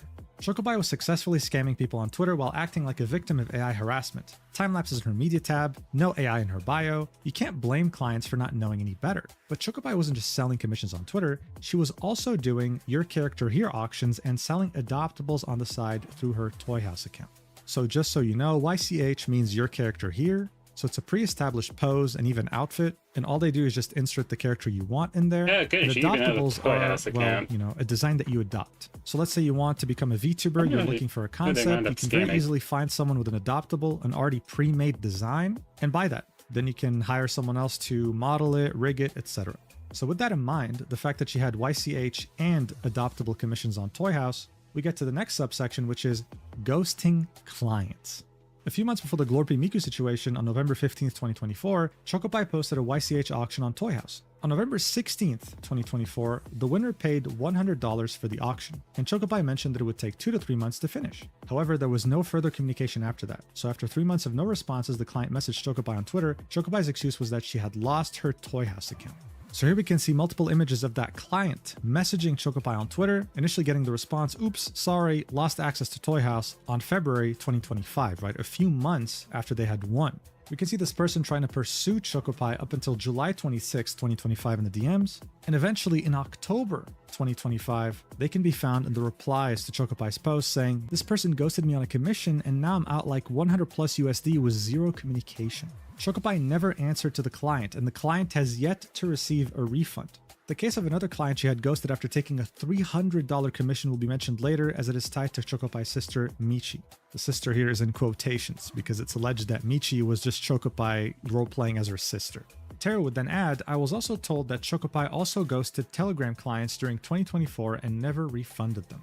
This is what leads us to the next section titled, quote-unquote, "Retirement from Art." On July 27, 2025, Chocopie posted the following statement on her Telegram, saying, "I don't have anything to post, and I don't feel like drawing anymore, so I want to retire as an artist. Thanks to everyone. For those who are interested, I plan to make my debut in 2026 as a VTuber," and then would thank her community again. This is what brings us to the next section, Alt Accounts Timeline. After that Telegram statement, Chocopie stopped posting on her Twitter and Telegram accounts. Her last upload on Twitter was on June 28, 2025. During this time, she moved on to her other accounts, Michi, Mashiro, Lavarial, and Kira Uep. If you need a refresher on how those accounts are all tied together, go back here. Again, so well formatted. I mean, if you click on this, this brings you back to Chocopie's multiple accounts with the different signatures. I could talk for hours about why I love this document so much, but anyway, back to where we were. So here we can see a massive timeline, right? Like as if you were an investigator trying to pursue a mass murder or something, spanning like almost a page and a half, going as far back as November 2021, in which the account Lavarial was created on Twitter, and how from 2024 to 2026, multiple accounts would be created and would have varying degrees of activity. You can pause the video if you want to take a look at it for yourself. I mean, it really is very nicely made, but this document will go through every single one of these accounts individually in the upcoming sections anyway. Let's begin looking at each account individually, starting with Lavarial. On Lavarial's Patreon, Chocopie does disclaim that the images are AI. I don't have a lot of screenshots of her activity or commissions on Twitter with this account, as it was suddenly suspended sometime during September 2025. As of March 2026, she still actively updates the Lavarial Patreon and Pixiv accounts. Lavarial's original uploads had a different AI style than the one she is currently generating. So here we can see the original illustrations that were used on Lavarial's Patreon initially. There are 4 different examples. Of course, these are anime girls in different poses, maybe wearing bikinis, maybe wearing revealing clothing. And then we'd see an entirely different art style that's being posted today. Tara would say the current images generated for Patreon/Pixiv are using the style of Japanese artist Bunshi. This is when they'd explain what a Laura is, which is a low-rank adaptation. This is something that we've also seen in my previous AI Tracer videos. It's essentially just you taking an artist's entire illustration portfolio, running it through AI, and having AI remake images using that same exact art style. Teru on the left shows an example of a Bunshi original drawing, and on the right we can see an AI-generated one. You can barely tell the difference. You'd think that it was Bunshi that drew this. It's uncanny. Teru would then say, although Pixiv requires users to tag AI-generated content, none of Lavarial's content is properly tagged. And uploaded content is also marked as original despite them not being original characters. Lavarial's Patreon avatar and image used for her collections is art from Twitter user Wanla8, most definitely being used without permission. Chocopie also uses one of her alts, UIIJ9P, to promote Lavarial's Patreon. So here we can see that alt account, UIIJ9P, making a post with a drawing of that same stolen art style from Bunshi, saying extras elsewhere, with text on the image saying Patreon Lavarial. So these accounts are connected. What's even more interesting too is that Lavarial on Patreon follows Michi, Mashiro, and Kira Uep. Teru says Choco loves following herself everywhere. And speaking of following herself with her alts, here's the next one, Kira Uep. Kira was also generating AI content with Bunshi style, but Chocopie wiped their media tab at one point during 2025. As of 2026, the Pixiv of Kira Uep has been abandoned. The last upload was on July 30th, 2025. So again, we can see that same art style being used here before they were wiped out, very similar to the art style that was being posted by UIIJ9P as well as Lavarial. And this is what brings us to a pretty unhinged section, Michi, the sister. This is Michi, an artist who first introduced herself on Telegram during April 1st, 2025. Let's begin by addressing Michi's statement that she's 15 years old. Teru says in parentheses she's not, don't worry. As the Telegram post that had this information was edited on June 16th, 2025 to remove it, this is what it used to look like. And it pretty much said, I am 15 years old, my birthday's on March 8th, I use an iPad Air 2022. And to confirm that this was edited, Teru would also link the telemeter.io post, which shows the original. She does indeed say that she is 15 years old. This is disturbing for so many reasons. You're about to find out why. Actually, you can see it right here. Michi had two different accounts. Meech111, where she posted SFW drawings, and Michi20, where she posted 18 plus NSFW drawings. This was someone role-playing as being 15. But Teru's going to mention that later in the document, of course. Anyway, Michi did not immediately mention being Chocopai's sister, but after she uploaded a couple artworks, Russian artists started noticing the similarities between her and Chocopai's art, amongst other things. So only after a few days after her introduction post, she made the following statement. So Michi would say, I saw these stupid accusations. If anyone didn't know, Chocopai is my older sister. Maybe that's why our styles might be a little similar. Because I've been inspired by her since I was a kid. So people, no negativity. I love everyone. There'll be a full post tonight. Heart emoji. This will be done on April 9th, 2025. Barely 8 days after introducing herself for the first time. On the next page, we'd see Michi's current Telegram avatar. That in Russia, possessing CSAM is not actually a jailable offense. I'm just saying. It'd be a very huge red flag if that was true.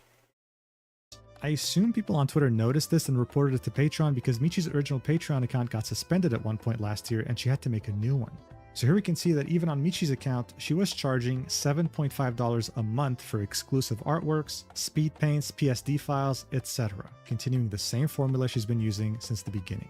Teru would then say, and while Michi would keep mentioning that Chocopai was her older sister, Chocopai never really made any comments suggesting that Michi was her little sister. So here we can see two different replies from Michi saying, it's okay, I'm pleased to be compared to my sister, I look up to her, don't be ridiculous, this is my older sister. But then we can see Michi commenting on a post by Chocopai saying cute, and then Chocopai would just say, thank you. You know, no mention of her being her little sister, no like, oh my god, thanks sis, none of that, just TY.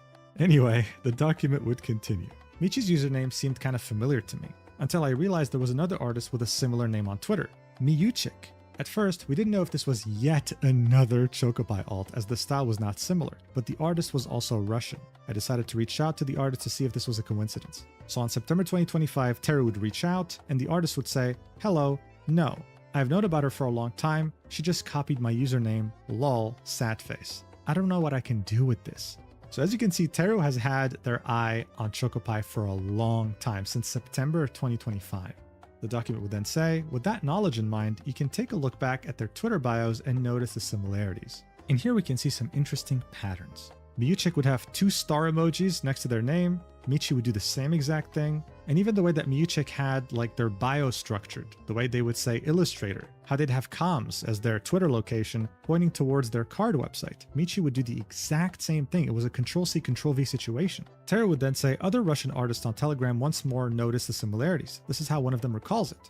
As far as I know, she's also around blank years old. When people started actively talking about AI use among artists, she came under fire too because of blank. Basically, when Chocopai and some other artists ended up on a list of suspected Russian AI users, Chocopai started trying to befriend some of them, bonding over a shared problem, so to speak. I'm 100% sure that because of the situation, Chocopai was heavily inspired by Miyuchik's story, her age, her username, and everything else. And speaking of this inspiration, right, this will lead us to the next subsection titled Plagiarizing Artists 2. On April 2nd, 2025, Michi posted a Narissa fanart on Twitter. Narissa, of course, is a very well-known VTuber under Hololive. For this section, remember that as I had mentioned earlier, you can plagiarize any image online with image to image. People noticed that this image resembled another Narissa artwork uploaded by another artist back in March 2025, so a month earlier. On April 17, 2025, Michi made the following statement on her Telegram channel. So what would happen was the tag AI would be added to that post she made of that fan art. And so then, of course, she would complain in her Telegram channel, saying, sorry for the rant, but I'm really upset right now. I buy ads from people, but they end early because people come and complain that I'm supposedly cheating with AI, even though there's no proof. Please leave me alone. So it would again be structured very similarly to the post that Chocopai used to make whenever she got in trouble for AI. Under this, we can see an image of the original drawn by the artist N. Hayes. They look very similar, just inverted, right? Instead of her looking to the left, she's looking to the right. And Teru would, of course, put them on top of each other, right? In GIF format, you could see them kind of overlaid, and it looks suspiciously similar, right? Even the eyes kind of overlap. Teru would say, while the canvas dimensions are different, the composition looked very similar to an artwork that N. Hayes had uploaded a month before. Because Michi/Chocopie has a history of plagiarizing works with image to image, I've yet to show every single example to keep the document as streamlined as possible. I don't believe this was a coincidence. And to show how Chocopie usually gaslights people, pretends to be a victim, and twists the truth, here's her October 2025 post about the situation.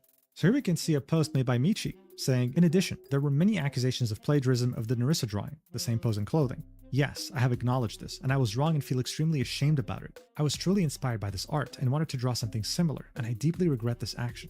I have already apologized to the artist in person, and I even have a screenshot of the apology. Please stop constantly bringing up the situation, as I have already acknowledged and learned from my mistake. It won't happen again. So in this post, we can see a screenshot of her messaging Enhaze, right? The artist that was copied. In it, we don't see a response from Enhaze, and the other image would show Enhaze has blocked you.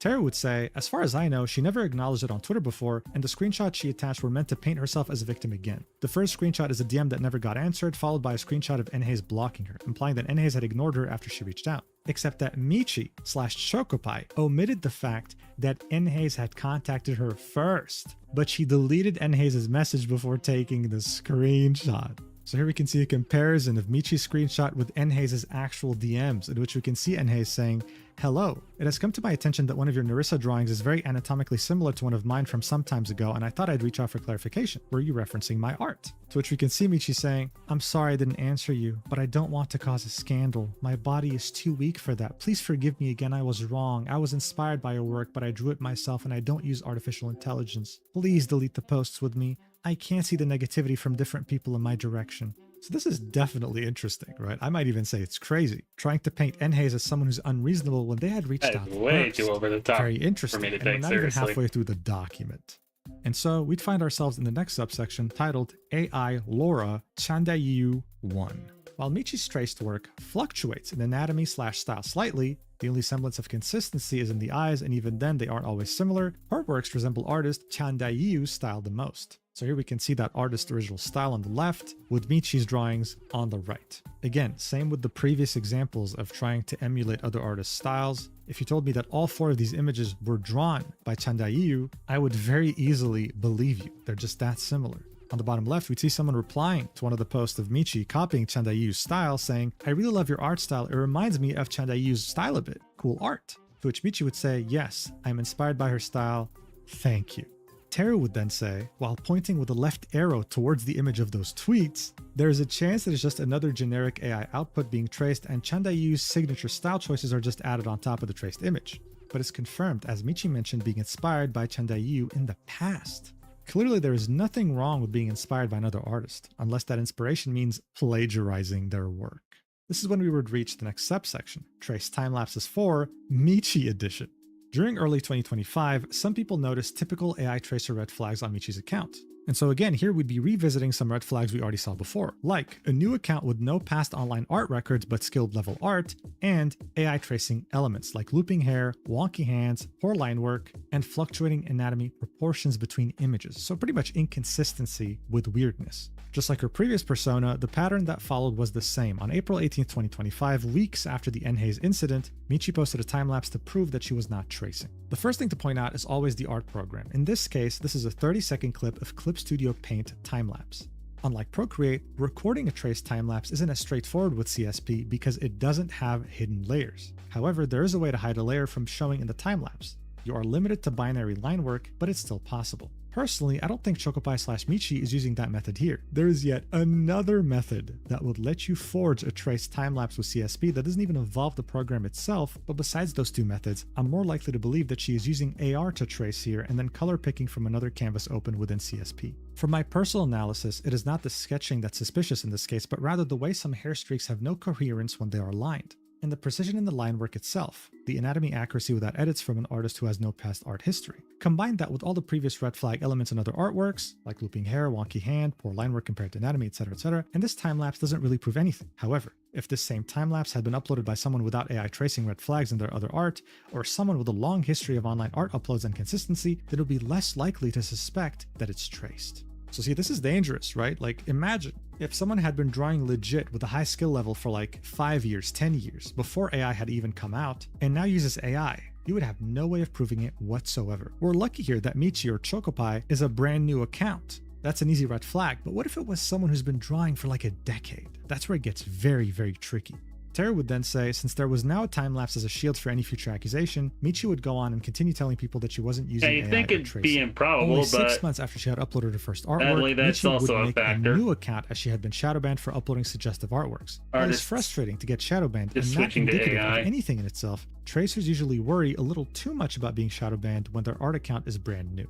Here we can see a tweet by Michi on her NSFW account saying, "Help me please, I'm in complete despair. All my works fall under a shadow ban." And interestingly enough, we see a reply by Mei-chan saying, "Same, this is just awful." This is someone that we'll see later on in this document. Teru would then continue, "What permanently disabled probably means here is that her account was marked as 18+, so it's not visible to people when they are logged out. For AI scammers, getting a constant stream of views to get commissions is more important than their follower count, so they rarely get attached to their accounts and just make new ones if they get shadow banned. Plus, the Twitter algorithm currently favors newer, smaller accounts when it comes to reach/views. So on August 21st, 2025, Michi would move from her NSFW account to Meech111 while keeping her old account to RT the images she would upload on her new account."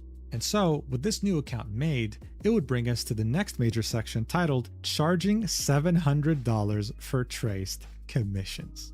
As of early April 2026, sometime during April 1st to 10th, Michi's card with her commission information was deleted. Not a problem, I figured that was going to happen eventually, so here is the archived version instead. Teru coming prepared no matter what, dude. It's crazy. Back in September 2025, she was charging $160 for a half body and $200 for a full body. But sometime between September 2025 and October 2025, her prices were raised from $160 to $500 for a half body artwork and from $200 to $700 for a full body artwork. What happened during a single month that would make Michi raise her prices by over 200%? My only guess is that during October, her post started getting so many likes and views that it emboldened her to raise her prices. Why trace 4 artworks for $200 when you can trace one for $700?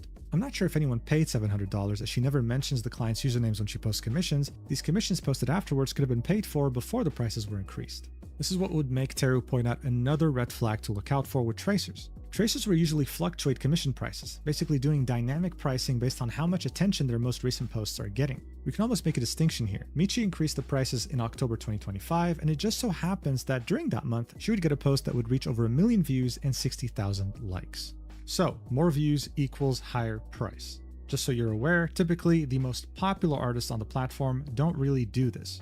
They might increase commission prices based on demand for commissions specifically, but not really based on how their art is performing on Twitter. So this definitely isn't the norm. And so the document continues. As we were around the September 2025 mark and things became interconnected during October 2025, I will stop talking about Michi for a second and focus on Mashiro before returning to Michi. So yes, here's yet another alt account made by Chocopie by the name of Mashiro. Mashiro joined Twitter during April 2025, but their first upload was in June 2025. Looking back at the timeline, this is around the time Chocopie stopped uploading art on Twitter and made her retirement post. Michi was also very active during April 2025, as well as Kira, Uip, and Levadiel accounts. Generating and tracing AI is quick and easy, so I can see how it wouldn't be that time consuming for her to run multiple accounts. Mashiro's first posts were all traced before they moved to posting fully generated AI, as this account was the catalyst for this document. This is when Teru would mention red flags to look out for again. This time showing 5, the first one being a brand new account on Twitter. 2, Googling Mashiro or the username itself, so Mashiro_www does not lead to any existing artist profiles or old art. 3, this is someone who knows art very, very well, but has no history online, right? As if they just spawned. 4, they have advanced anatomy knowledge, but their line work is sloppy and rendering skills are very basic. And then 5, the art posted only consists of characters wearing skimpy clothes, bunny outfits, swimsuits, etc. Characters are never drawn in their official outfits. And honestly, if I had to add a 6th red flag to look out for myself, I'd say every single drawing is fan art of something, whether it's a VTuber, an anime character, a game character, trying their best to take advantage of a very passionate fandom. Teru would then say after August 2025, Mashiro would stop uploading traced AI and instead start uploading full gen AI with minor edits on top. This was evident as the newer artworks had a completely more advanced rendering compared to Mashiro's earlier uploads, and more importantly showed multiple melting AI elements when zoomed in. Also during this period, Mashiro would start taking commissions. Full body $253, knee up $127, head $90, skeb like sketch $40. As they had begun uploading more AI instead of just traced images, it became more obvious that this was a fraud account. People noticed very quickly. But as it happens every time, Mashiro actively hid any comments mentioning AI, blocked people, and just continued to upload, never acknowledging any of the allegations. And here we can see 6 different examples, I'm sure there's more, of replies mentioning AI, getting hidden, and blocked. Because when you hide replies on Twitter, you automatically block the user too, unless you go out of your way to not do so.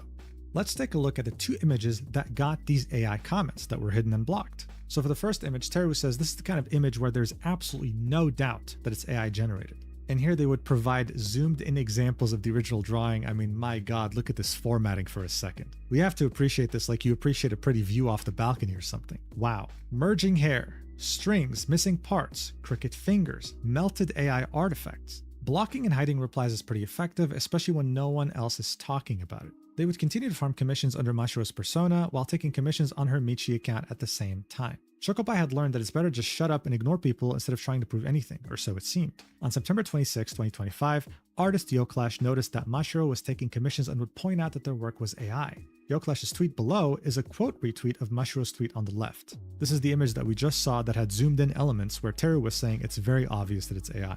But just 3 days before that post, another artist on Twitter had tried to alert people about what was happening as well. While this post alerted some people, it didn't gather enough traction to get a response from Mashiro. It was only after YoClash's tweet, and I assume under the pressure, that Mashiro finally replied to people, but the red flags just piled up. You see, tracers tend to come up with ridiculous excuses. So here we see even more red flags. The first one being charging 20% of the commission price if you wanted a time-lapse recorded for the commission. So imagine an artist is charging $100 for a commission, you ask to see a time-lapse to make sure that it's real, and they tell you, oh, actually, if you want a time-lapse, instead of paying $100, you have to pay $120. That's crazy. The second red flag is claiming that publishing time-lapses would be unfair for people who pay for their Patreon, because the Patreon has time-lapses. That's a really weird excuse, obviously. It doesn't make any sense. And the third red flag is when pressure builds up, they finally decide to share a time-lapse, but within a long time frame. So see, after Mashiro got called out, someone would say, can you upload a video so that we can see the process and know that we're not being scammed by Gen AI? And Mashiro would say, I can. I'll do it within a week. You typically don't need a week if you're legit, right? It's just as simple as turning on the camera and drawing anything just to show how your workflow goes and that you're not tracing.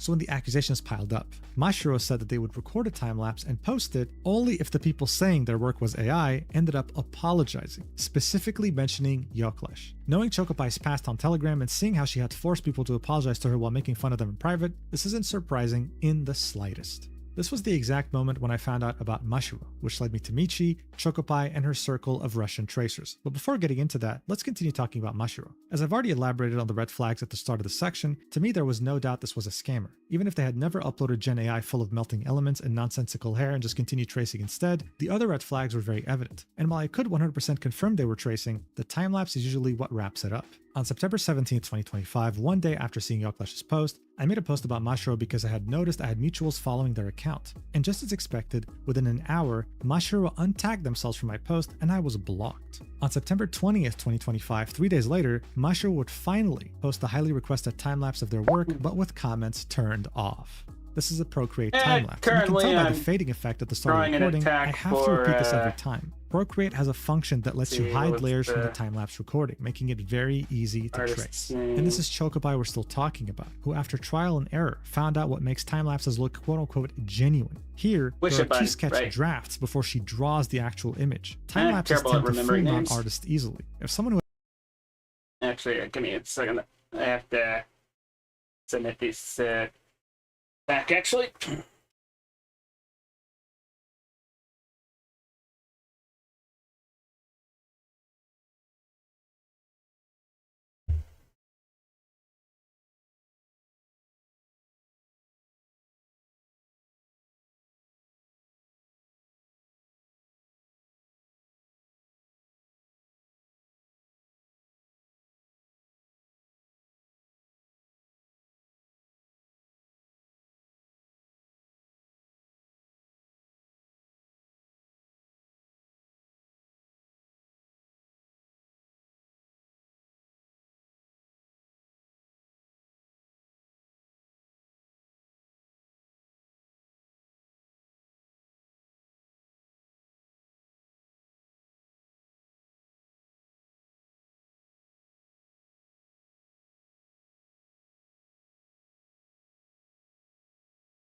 Probably go by intent. Right.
Yeah.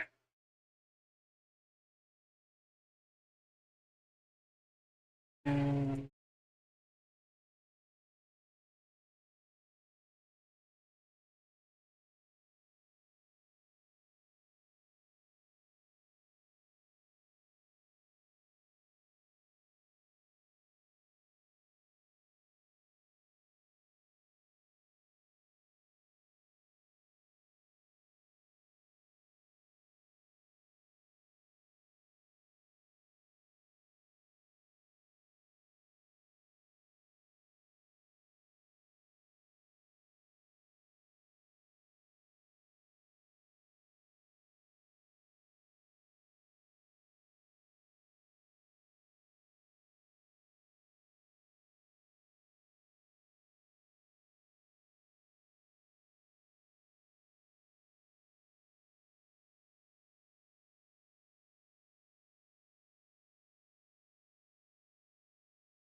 eh,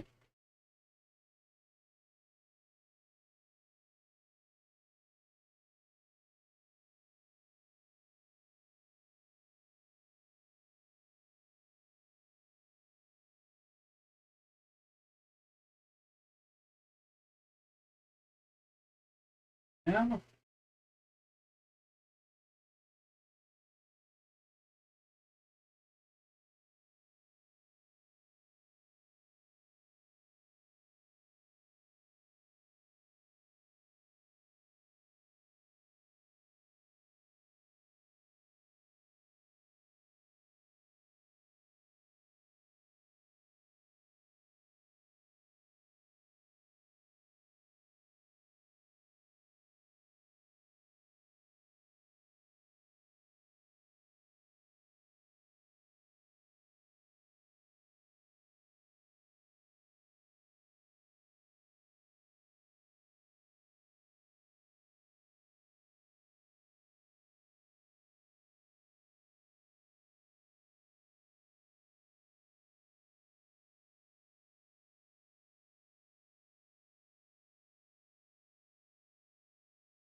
Wait, hold on.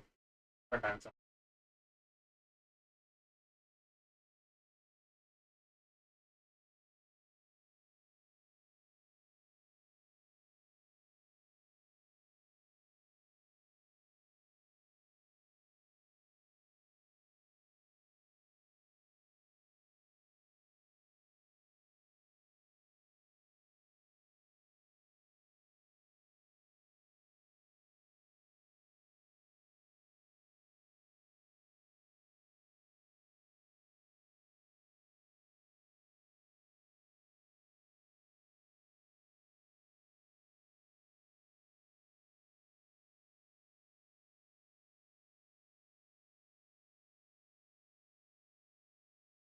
Really fun. No?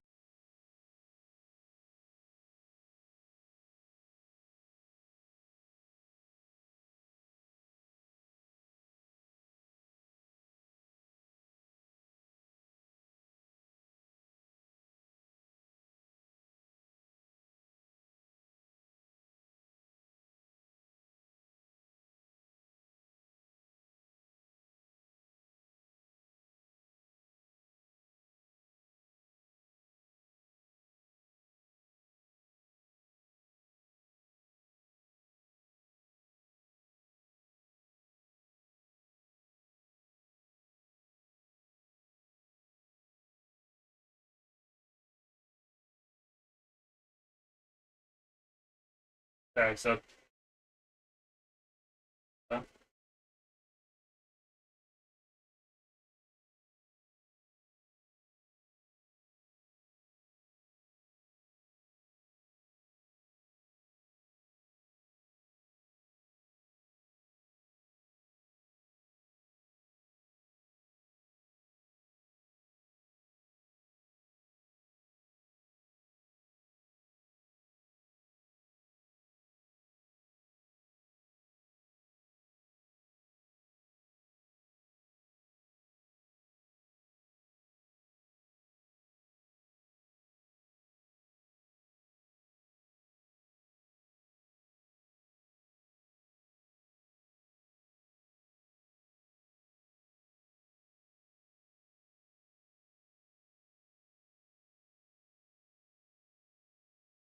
yeah, that one works. As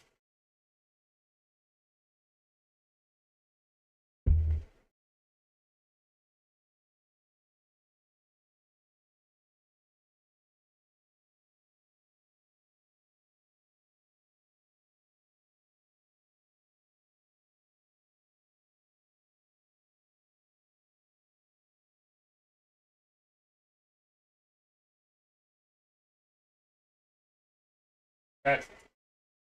Where were we in this video? Alright.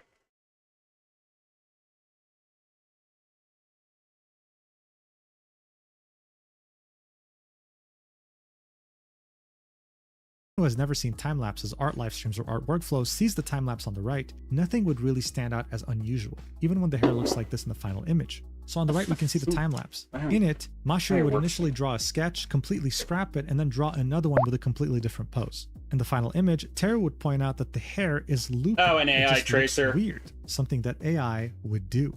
The document continues, and Mashiro's excuse as to why their other art has strange elements when zoomed in, they use an upscaling site for their art, and they never noticed before because the art looked quote-unquote visually pleasing. While it's true that AI upscaling will generate artifacts, this tends to happen extensively when the image being upscaled is small or blurry. I know that this is just a ridiculous lie, but for the sake of evidence, let's find out what upscaling site Mashiro is using that apparently generates these strange artifacts. And so here we can see DMs between Mashiro and someone else, where that person asked them, hey, what upscaling site do you use? And Mashiro sent airbrush.com. On the right, we can see a tweet made by Mashiro explaining that, hey, the reason why my artworks look strange when zoomed in is because of 16K image upscaling. This brings us to the next subsection titled AI upscaling. Mashiro is claiming that the melted elements in their artwork are because they upscale their art. They say they use airbrush.com's image enhancer to upscale it. So in theory, we could recreate the image on the screenshot, right? So here we see three different comparisons. The first one being the traced image, the second one that was upscaled by Mashiro with very weird artifacts, and the third one is real upscaled by Teru. And we can see that traced and real upscaled look similar. There's no weird artifacts, so to speak, at least not ones that are as crazy as the upscaled one in the middle that was used by Mashiro. I mean, even the pupil itself, right? Even the pupil looks weird in the one that Mashiro was using. It doesn't even look like a proper circle. Mashiro is not the only one who has tried to lie about upscaling technology, adding artifacts to their art. I recall another instance where someone painted over an AI image and claimed it was due to AI upscaling tools, and more recently, another generic AI gen account lying about their uploads being drawn by them and that the artifacts were, once more, a product of AI upscaling. After posting the time-lapse and having blocked everyone who mentioned AI, Mashiro would continue to post on their account as if nothing had happened and promoting their Patreon. Comments were turned off for a while on their newer uploads, so no one would be able to bring up AI or tracing. So here we can see two different examples of AI tracers saying, oh yeah, the artifacts are there because of AI upscaling, and in the middle of the page we can see the many artworks that Mashiro would continue to upload even after their time-lapse. This would lead us to the next subsection titled AI Tracer Commissions on Twitter. Chocopi was tracing commissions as Mashiro, and Michi had posted finished commissions, For but well did over a Mashiro ever decade. get to scam someone? Unfortunately, the answer seems to be yes, but none of the commissions were ever uploaded publicly. I was able to acquire Mashiro's commission files below thanks to a contributor. I so do here we it can as a see hobby. 4 different illustrations that were of course traced according to Teru, and they all seem to be half body. Mashiro was charging $320 for half bodies. So this is at least $1,200 alone based on commission files that Teru was able to acquire. That's a lot of money. The document would then continue, thus, the main reason for this document is not to cancel Chocopi. Instead, I want to raise awareness about fraudsters like these, charging hundreds of dollars for traced slop. This is very common on Twitter at the moment. I will elaborate more at the end of the document, but to give you an idea, here are a few Russian accounts, Chocopi's friends, running the same traced commission scam. Yeah, it's so here we can see 3 pretty different slow, examples, but all you'll charging get over better. $100 for at least a half body, doing the same thing according to Teru. A lot of these accounts have successfully scammed clients for the past year, and if they ever have people pointing out their work is traced from AI, it's easier to ignore and block them than to engage. Even if they delete their accounts, they can just make a new account later under a new identity and pretend to be a different artist. On the right, we can see 2 screenshots, for example. The first one being an artist, Misui, who Teru had already called out in the past and made a small document about, charging $200 for Don't worry, sketches. He editing then made your a art new is account when they only were called natural. out by the name of Akwao, I say this also as an charging artist. $300 for a sketch. You're always gonna Teru hate would your say, art. my personal suggestion is that from now on, clients avoid commissioning new artist accounts who can't provide a track record of their art online before 2024. Now, yes, this is unfair for new artists, of course, but unfortunately these days you really have to be careful. When we're talking about commissions that cost hundreds of dollars, right, which is a lot of money for many people, right, this might be multiple months of salaries, you can never be too careful. And this would lead us to the next section, Michi Part 2, back to the whole 15-year-old sister. While all of that was happening over in Mashiro's account during September 2025, Michi did not upload any new artwork. It was also during September that Lavariel's account was suspended. Some people brought up Michi when I posted about Mashiro. Here's someone in September 2025 saying, I'm not sure, but they followed Mich111 and their styles are very similar, and this is another new account. Teru would say, to be honest, I had personally seen the account before, and I had seen Chocopi and Nyanyaku's accounts back in 2024 too. But back then, I thought it was clear that the images were traced and I figured it would be obvious for everyone else, so I just blocked them and moved on. I figured there was nothing I could do, especially because trying to argue with liars is extremely exhausting. Now I understand that these tracers thrive off people's indifference and lack of action. As long as no one says anything, they can quietly continue scamming. Besides slopperators without a single artistic bone in their body, there are now artists like Chocopi, fully capable of drawing on their own, exploiting AI by making multiple accounts pretending to be different artists to make separate Patreon accounts. During September 2025, a few days after I had posted about Mashiro on my account, I received a DM from an acquaintance who helped with the Misui document. So as I mentioned before, this was another artist that Teru had called out and made a document about, an AI tracer. I decided to look into it. So the person that DM'd them would say, the account Mashiro that you called out is related to Michi, Mei-chan, Mich111, and Nyanyakui. I'm pretty sure they are all AI accounts that all followed and retweeted each other from early on and used the same techniques. Some are the same people, some are different. Someone was DMing me about them. Teru would say, If you want my recommendation, try looking at other art styles and see if you can emulate them. I think there are art memes going around where you could find the style of an artist you like and try your best to replicate it. Know what I'm saying?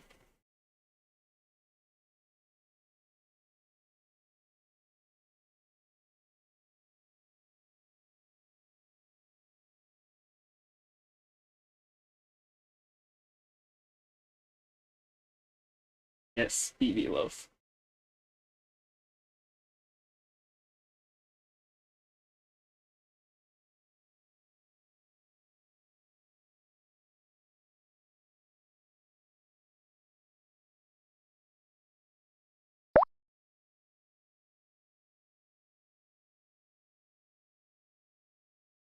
I decided to take a look into it. While at first it appeared to be someone just running multiple AI accounts, I ended up finding about Chocopai's records of bullying, harassment, doxing, and gaslighting. The receipts I was shown, some not published in this document, were mentally taxing and discouraged me a lot from writing about this issue. Someone else that had seen my Mashiro post on Twitter spread the word around Russian Telegram, and I started receiving emails from multiple artists who were too afraid to talk about Chocopai publicly because she had their personal information and had threatened to dox them if they spoke against her. These emails ended up confirming the findings that me and my team had gathered. Mashiro was Michi, Michi was Chocopai, and it was very easy to deduce what other accounts were linked to her as they were all following each other on Twitter and had reposted each other multiple times on Telegram. We had all the information in screenshots, and it was just a matter of putting together a document. I ended up having to take a break due to unrelated health issues at the time. We were also waiting on some emails from other parties that had more information, and while promising at first, eventually we stopped receiving replies. These artists were afraid that they could be traced back by Chocopai or her friends. In the end though, the info they were going to provide was related to controversial exchanges about Chocopai's past, lying and bullying, and not necessarily AI tracing.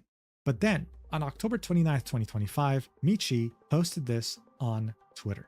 They'd say, recently, many people on Twitter have started to hate on me and accuse me of using AI without any evidence, and it's really hurtful. So again, it would be the same playbook, right? It's hurtful, it hurts me, I work really hard on this. I can drop a PSD file and a video with layers on any of my art because I really have nothing to hide. In addition, I'm attaching a link to a Google Drive with at least a few speed paints of my work from Clip Studio app. I mean, overall, it was really the same excuses that were used on her other accounts, right? But this would be when they'd also mention that whole DM that they made to Enhaze, saying that they had messaged them and they didn't reply and then blocked them, right? This is when that happened in October 2025. Tara would say, I usually don't engage with tracers directly. Apologists will often side with the tracer and NPC accounts will deflect by claiming that you are witch hunting regardless of how much evidence you present. But combined with my health situation at the time, a mix of stress and multiple people emailing me about Chocopai and asking for help, this post felt like the last straw that broke the camel's back and I felt the uncontrollable urge to reply to Michi. This is when the following exchange happened, and so this would be the tweet that was made in October 2025, where Teru would quote tweet them, saying, showing layers means nothing when you are tracing AI. Posting a time-lapse is better proof. Except you had tried that with your previous account, Chocopai Art, and people didn't buy it back then either.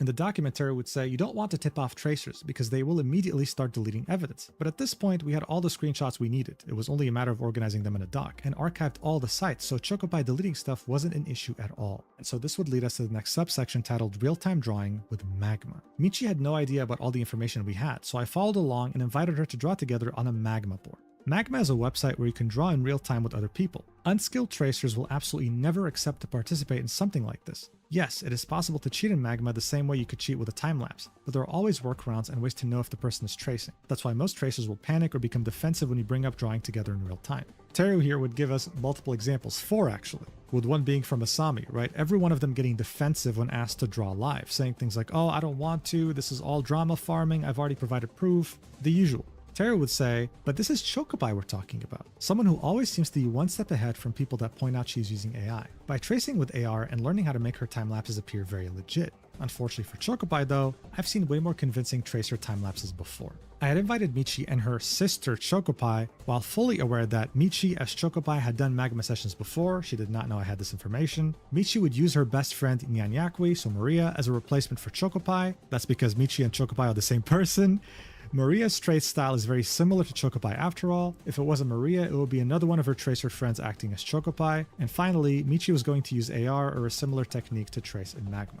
So this was our DM exchange. Michi never replied back. So here we can see Teru DMing Michi saying, I'm free any day. I'm only doing this on the condition that you and Chocopai will be present and that you will share your full screen capture. This is when Michi would say, excuse me, what do you mean by sharing a full screen? How do I do that? Like a video call? I don't know. Are we drawing just a sketch or a full render of the work? And who will we need to draw? Teru would say, a call showing your screen with a program like Discord, Google Meet, or TeamViewer, but it needs to capture your whole screen, not just the Magma website tab. Let me know the date and time. I'll be awake for it. Almost 2 weeks later, on November 11th, 2025, Teru would say, still waiting for a reply, and they would never get it. They'd get ghosted. I was expecting the Magma session to happen as Chocopai had hosted multiple Magma sessions in the past after all, to prove she wasn't tracing while cheating in the Magma board anyway. Here we can see proof of that in her main Chocopai Telegram group. I won't be disclosing the methodologies and tools that you can use to know when someone is tracing in Magma.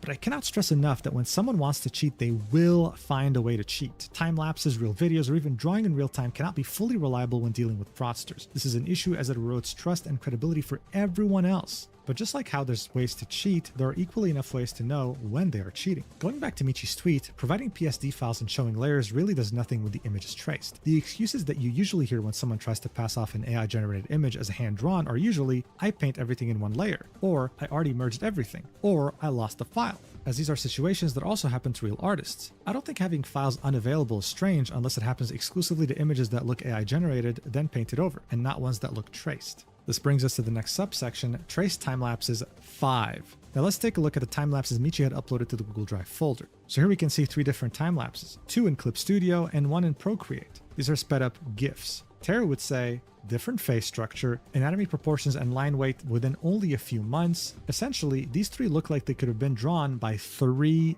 different artists. So more of the same of what we already saw. However, this leads us to something that was already mentioned, the fact that all these files were uploaded by Nympha Tian on Google Drive. This is Chocopai's original art handle. While the Google Drive link that Michi provided had this name, there's another way to link these accounts. If you use the Wayback Machine to access Chocopai's old card, you can see that the Pixiv button on the bottom right leads to Levariol. After our DM exchange, Michi went quiet and would stop uploading new art on Twitter. This would be, of course, until January 2026. So more of the same. After their DM exchange, Michi would go quiet and would stop uploading new art on Twitter until January 2026. This would lead us to the next section titled Ghosting Clients Again. This right here is really silly, dude, because it would really push the limits of this whole roleplay that Chocopai had going on of her acting as her own sister under the Michi identity. Tara would say, on my quote retweet of Michi's post with the Google Drive link, Vtuber Celia Vale left a comment mentioning that Chocopai had scammed them in the past by never delivering a commission. And so here we can see Celia Vale saying, Chocopai scammed me out of $300 and still has never responded to me about it. It seems that Celia had tried to contact Chocopai multiple times in the past to no avail. From my QRT, they learned about Michi supposedly being Chocopai, so this led to the following exchange. So here we can see Celia replying to Michi saying, please return my $300. It is shameful that your sister, or you, ran away with my money like that. Are you not ashamed to be a scammer or to be related to a scammer? You can't say that you look up to your sister while also saying you have nothing to do with her. Refund my $300. I can even ask someone from Russia to accept the money if you don't have PayPal. To which Michi's account would reply with, oh, I'm so sorry about that. She told me she'd contacted you, with a crying emoji. To which Celia would say, she didn't until today, and I did message your other account about how she still hadn't responded in September. And so next up in the document, we see multiple images of the DM exchanges that had initially put that VTuber in touch with Chocopai. At first, Chocopai was responsive when they were talking about the price and how much it would cost and which PayPal email to send it to. And of course, Chocopai would say, hey, send it to this PayPal account, but also it's very important to make sure that this transfer is for friends and family, not for a merchant. This is because when you send money to someone on PayPal as friends and family, you withdraw your right of refund. This is something you should never do when you're buying a service from someone. But the VTuber Celia fell for it because, well, they trusted Chocopai. They were following their instructions. This would be on January 2025, and Chocopai would then say after the payment had arrived that they would have all of February free just for this commission. However, at the end of January and beginning of February, Celia would send a total of 3 different follow-up messages. And Chocopai would reply on February 11th, saying, hey, I saw that message, sorry, I've just posted a proof video to get people off my back, I'll get to your work soon. Celia would then again make 3 follow-up messages, and we would find ourselves in March. More specifically, March 4th. Chocopai would finally reply saying, I'm sorry, I'll send you a sketch tomorrow. 10 days would pass by, and Chocopai would say, hello, I'm sorry I've had problems in my life. I'm just starting to get in touch. Please wait for updates during this month or early next. On March 18th, they would send a very simple sketch, right? Barely any details, just an outfit mostly. After the sketch, a month would pass, no updates, no replies to any feedback that the VTuber had given. On April 9th, she'd say, hi, it's been a long time, would it be possible to receive a refund? On April 20th, hello, please see my above message. On April 21st, Chocopai would finally reply again saying, hello, I was in the hospital, now I'm home, sorry for missing, couldn't respond normally. To which Celia would say, hope you're feeling better, can I get a refund please? Chocopai would say, I'm sorry, but can you wait 2 days? I'll draw everything. I didn't think it would take so long, and then would proceed to ghost Celia. She'd still try to get in touch with her, right, up until May, and then would realize, oh yeah, she's not getting a single response. After this whole interaction with Michi, right, her sister, would happen on Twitter, Chocopai would add Celia on Discord. But after adding her, she again would ghost her and wouldn't respond. So essentially a 6-month nightmare with $300 missing. Again, not a small amount of money. Tara would say Chocopie mentioned that she was at the hospital during April, and that's why she had not replied to Celia's DMs dating back to March 18th. But during that time, Chocopie was actively posting on Michi's account. And here we can see there was a new drawing almost every few days. 15 in April alone. After hearing that Michi was Chocopie's sister, Celia decided to reach out to her to see if she could get in contact with Chocopie. At this point, she didn't know Michi was Chocopie. So after Michi had given Celia Chocopie's Discord, she would ghost her, and we can also see how in DMs with Chocopie on Discord, Celia would be ghosted too, up until September 2025. So this lasted almost 9 months. At this point, Celia was getting desperate. This was around the same time that Michi, on October 29th, 2025, had made her pity post saying, recently many people on Twitter have started to hate on me and accuse me of using AI without any evidence. It's really hurtful. So Celia would quote tweet that, saying, please ask your sister to return my $300. She used the PayPal email blank. Does anyone else recognize it? So here Tara would say, while pointing to this image with an arrow in the document, again, I cannot get over the formatting, Celia's quote retweet of Michi's October 29th post started getting a lot of attention, and someone reached out with information about the PayPal email she had sent money to. As PayPal is banned in Russia, artists often have to use middleman services to receive payments. The email didn't belong to Chocopie, but a middleman on Telegram. Celia decided to contact them. It's not the middleman's job to make sure every commission is delivered, as they are only facilitating a service for the payment. Celia decided to reach out to the intermediary on Telegram, as this was probably the only way she could still get her money back. The middleman provided Celia with Chocopie's Telegram account so she could get in contact with her, and at long last, Celia got a response from Chocopie. So here, Chocopie was very responsive. She'd say, listen, I'm going to get you your money on November 4th. Just please remove the post where you can see the PayPal email, as it's not mine but the intermediaries, and you'll be compromising other artists. I will return the money to you. And lo and behold, she'd actually end up sending it way earlier than November 4th, saying, I managed to send the money ahead of schedule and I returned your money. Please delete the message where PayPal is visible and as soon as possible, as the middleman is not at fault. And if you can, please delete your messages where you wrote to my sister Michi. So now that her way of making money was threatened, now that the email was out and about, she finally stopped ghosting Celia. And after almost a year of having $300 held hostage, she got that back. Tara would say Chocopie agreed to return Celia's money on November 4th. Celia finally got her money back, but as of me writing this, the other client who got ghosted has not been able to get their money back. The refund was done ahead of time, not because Chocopie was kind enough to expedite it, but rather because the middleman made an agreement with her and would be paid late instead. So in the end, it was the middleman's money that was used to refund Celia. And here we can see the middleman himself admitting this in DMs with Celia on Telegram. Despite all that happened, Chocopie never really apologized to Celia, and instead, a week later on November 9th, 2025, she decided to post the commission sketch she had sent to Celia back in March 2025 on her private Telegram with the following caption, which translates to, as shitty as always, bro. After Michi's post, and seeing how more people were becoming aware of her schemes, Chocopie decided to abandon Michi and make another Twitter account instead. Although Chocopie was supposedly retired and inactive while she was operating as Michi and Mashiro, she was secretly posting AI adoptables on Fur Affinity as Chocopie around this time. So look, if you don't know what Fur Affinity is, I'm envious of you. If you do, God bless you. Point is, she had directed her efforts towards furries because I'm sure she understands that they have a lot of money to spend on things like adoptables and art. She'd be posting this rat, I guess, on October 15th, 2025, using the Chocopie account on Fur Affinity. This was her getting ready to make a full comeback because the next section is titled Chocopie Returning from Retirement. Chocopie's new account, Chocopie with 2 zeros, was created during October 2025, probably after Michi's October 29th tweet, but wouldn't become active until December 2025. On December 1st, she deleted her retirement post from Telegram. Just like when she made a new account for Michi, Chocopie said her new account was made because her old one was blocked. So in other words, shadow banned because of NSFW drawings, right? A very handy excuse. The document would continue, my first and last interaction with Chocopie was during October, under her disguise as Michi, when I was planning to draw in Magma with her. To no one's surprise, when I found out about her new account during December, I was already blocked. Turns out I wasn't the only person that was blocked in her new account. Multiple artists who had commented on Michi's tweet and people who had called her out before were also blocked in this new account. So she pretty much just pre-ordered their blocking. she was ready. This time around, I think Chocopie finally realized that everyone's seen through all her tricks and lies, and ignoring people is way more effective. So instead, she hides comments mentioning AI and blocks the accounts that sent the message. And on top of that, when an image is being, quote, retweeted, she can't hide comments, so she blocks the accounts and turns off comments in the artwork that is being, quote, retweeted. Take, for example, the first artwork she posted in this account, which also happens to be plagiarized, this time from the artist Seven Hayes, using the same technique, right? Going through image to image, same pose, same character, same outfit, but different art style. Comments were turned off under that artwork as another Russian artist, Kabacha, made a post warning people about Chocopie's new account. Kabacha is one of the multiple Russian artists that have been aware of Chocopai's schemes for a long time. As such, Chocopai has made fun of her on multiple occasions in the past. More recently, this includes mocking Kabacha by making edits with her IRL face. This would of course be done on Chocopai's Telegram account. After turning off comments, Chocopai went quiet in her new account and wouldn't post again until 2 weeks later. On December 22nd, 2025, once again, this new artwork was plagiarized from another Russian artist, Ringekko-tan. And Her Russian artwork piece had is only been something posted a else. few days before Chocopai. So here we can see on the left the original on December 19th, and on the right we can see Chocopai's on December 22nd. So yeah, you know how this works by now, right? Image to image, different art style, same pose, same character, same outfit.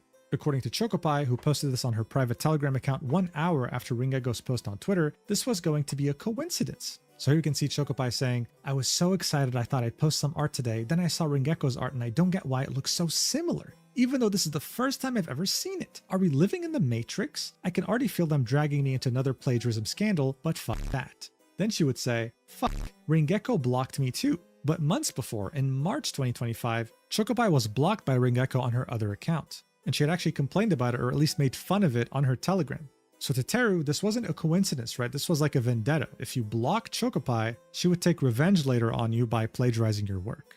The document would then continue. Unlike her previous account, she has now moved on from Hololive/VTuber fan art to gacha games. It makes sense. As the VTuber space is filled with artists, they are more likely to point out that she's tracing AI. Still, Chocopai has continued to plagiarize multiple artists in her new account up to this day, more brazenly than before. On February 22nd, 2026, yet another artist, Uof, made a post about Chocopai plagiarizing their friend's artwork. Chocopai turned off the comments on the artwork that Uof had QRT'd and blocked them. And just like any other time before, when someone points out what Chocopai is doing, she and her friends just laugh about it in her private Telegram.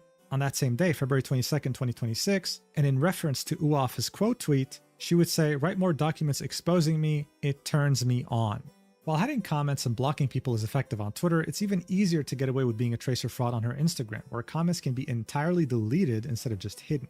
Around this time, the Grok Edit image feature was added to Twitter, so anyone could edit anything other people posted to the site without permission. Chocopai, someone very familiar with plagiarizing and running other artists' work through image to image, would happen to find this feature very convenient. So just so there's no confusion, this is at the end of 2025, right? December 30th, more specifically, in which she says in her private Telegram group, "There's a lot of whining on Twitter about the new feature. Get it through your head that AI rules the world. Here's some content for you." On February 22nd, 2026, she would also comment on this again, saying, "How ironic that these idiots are trying to assert their rights on a social network where AI controls literally everything, and Elon Musk lets the AI practice on their posts. So let them shut up and go to Blue Sky and write their documents there. Yeah, that's right, nobody needs them here." So yeah, Chocopai seems to really like billionaires, whether it be Pavel Durov or Elon Musk. At this point, it's quite obvious the kind of man that she's into. Of But if you course. were on Twitter when that feature actually got released, you would have seen the amount of artists that were absolutely shocked to the core that any of their art can just be twisted into a prompt with the click of a button by other users. And yet here we had Chocopai celebrating it.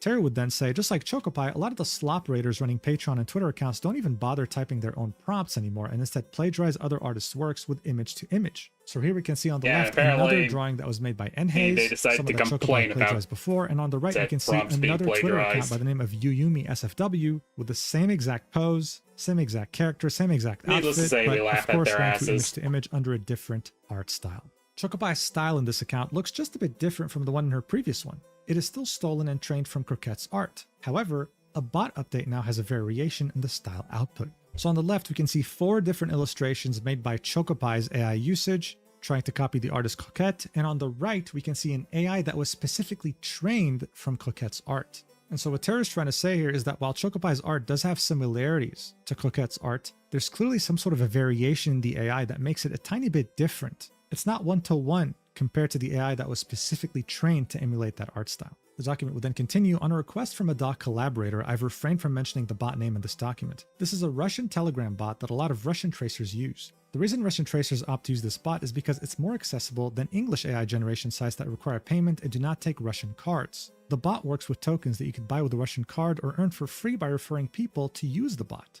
So yeah, very handy. I'm guessing that most of these people don't really use this bot with a credit card, they use it by referring people and then they just create new accounts to refer themselves. That's just how a lot of Telegram bots work.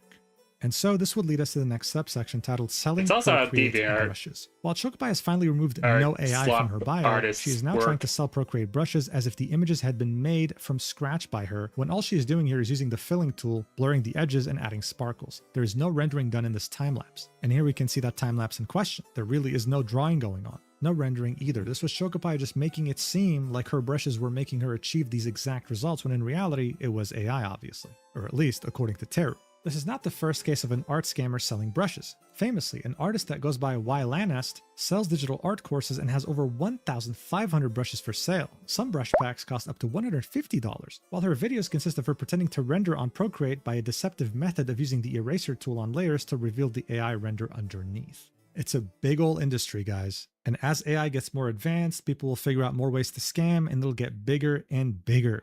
This would lead us to the next subsection titled Delusional Mental Behavior. On December 30th, 2025, Chocopie posted this on her main art telegram. This would be a 2025 artist summary template. The whole point of this is having 12 slots in which an artist shows off the drawing they're most proud of for each given month during the year. They'd also have a text post with it saying things like, there were highs, there were lows, there were moments where I wanted to give up. This year was hard, very hard, especially because of the huge wave of hate that fell on me after the accusations of AI and doxing, which I didn't commit. There were nights where I just sat and cried, hysterics, nervous breakdowns, etc., right? Like the same exact playbook used in previous posts, really just acting like the victim. Teru would say, to put it bluntly, reading this after having learned about everything she had done in the past, which I have not covered in this document as I tried to keep it specifically related to AI and tracing instead of what people typically think about when they hear drama, I can only imagine this person is not just a scammer but also a compulsive liar. I used machine translations for this document, but I also had Russian helpers who spoke English confirm the accuracy of these translations. One of the translator's comments about Chocopie's voice messages was, the translation doesn't show how cruel and creepy what she writes is, and this is something I mentioned before. These translations don't really do justice to how crazy or delusional sounding these messages really are. Teru would then say, from August to October, those 3 months of art block and silence that Chocopie mentions in her post just happened to be when Michi and Mashuro's accounts were actively posting instead. That's because in her 2025 summary, August, September, and October would be missing art. This is because, no doubt, she was focusing on Michi and Mashuro's accounts. This is what Teru is implying here. Teru would continue, as I had mentioned earlier, Chocopie still ridicules the artist she had doxed before, while claiming that she never doxed her, like in the message above, despite the artist not being active on social media anymore. These posts from Chocopie's shitpost telegram, right, the private telegram from February 2026, are making fun of said artist who is currently pregnant. We can see her saying here, I don't give a shit about this person, even if she has a miscarriage, because she's still that fucking bitch who loves to whine about how bad she has it. Yeah, I'm using Even if they cut her up into 10 pieces, I wouldn't give a shit. She's just a fucking piece of shit. The next day, on February 15th, 2026, she would also make another post saying, guys, I'm pregnant. Please don't post about me on outside, or I'll definitely have a miscarriage, crying emoji. So here again, she's making fun of this person. And when she says outside, she's referring to a Russian Telegram group in which they expose fraudsters like Chocopie. But this wouldn't be it, of course. Also she really like wouldn't let this poor pregnant lady just live her life. She'd bring her up again on March 13th, 2026 in a voice message, saying, this is my absolute favorite take. When I joke about Blank's abortion, they're like, God, how dare you bring up personal stuff just because of some online squabbles? Yeah, I'd like if you actually have the money for it. And are more than willing to learn all about it.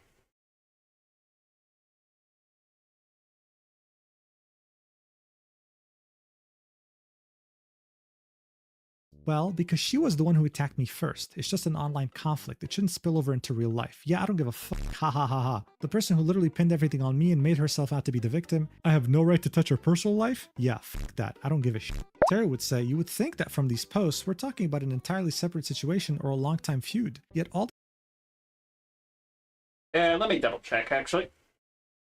Got my copy for discount, so could have changed. Oh, I got another art fight attack. I will check that out in a bit.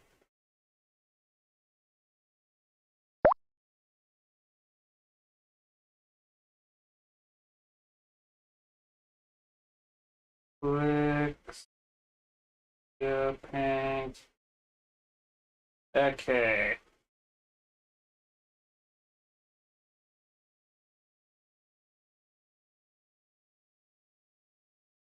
Okay, so for a perpetual license, it's $63 US.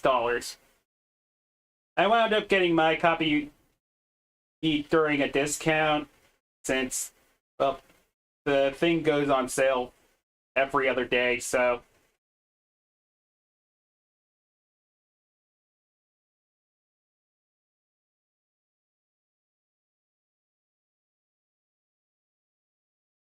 Yeah, if you see it on sale, definitely go for it. This toxicity is merely because someone simply told people that Chocopi was tracing AI. And so this would lead us to the next subsection titled Fake Improvement. On March 22nd, 2026, Chocopi posted a before and after comparison of her art improvement. The 2014 art is part of Chocopi's improvement meme I had shown earlier in the document, but it's attributed to 2015 in here, not 2014. Alright, so there are two images here, right? The first image is something that Chocopi had posted back in 2024, showing art from 2015-2024 with this coincidental 2023 art block, right? I had already shown this. But when it comes to this subsection, Terry was referencing a tweet that was made in 2026 on the new Chocopi account. Here we can see the image that was used in 2015 on the previous template again, but this time Chocopi would claim that it's from 2014, comparing it to an AI trace she made in 2026. Terry would say, this proved that the template image was real, as it had been deleted from Chocopi's account and there were no online sources for the picture. This is referring to the one that was made in 2024 with that little art block in 2023. Beginning with 2019, we can find that art attributed to a Commission's portfolio account called Vanu and posted on May 18th, 2019. The other artworks and auctions uploaded have the Nymphia Tian watermark or linked to her Fur Affinity account. So this is yet another identity. The 2020 image is accurate as it dates back to February 6, 2020. This is also a Commission's site portfolio account for Nymphia Tian. However, I want to point out that the 2021 art is actually from April 2020 as it had been posted on Nymphia Tian's VK account. So VK is like Russian Facebook.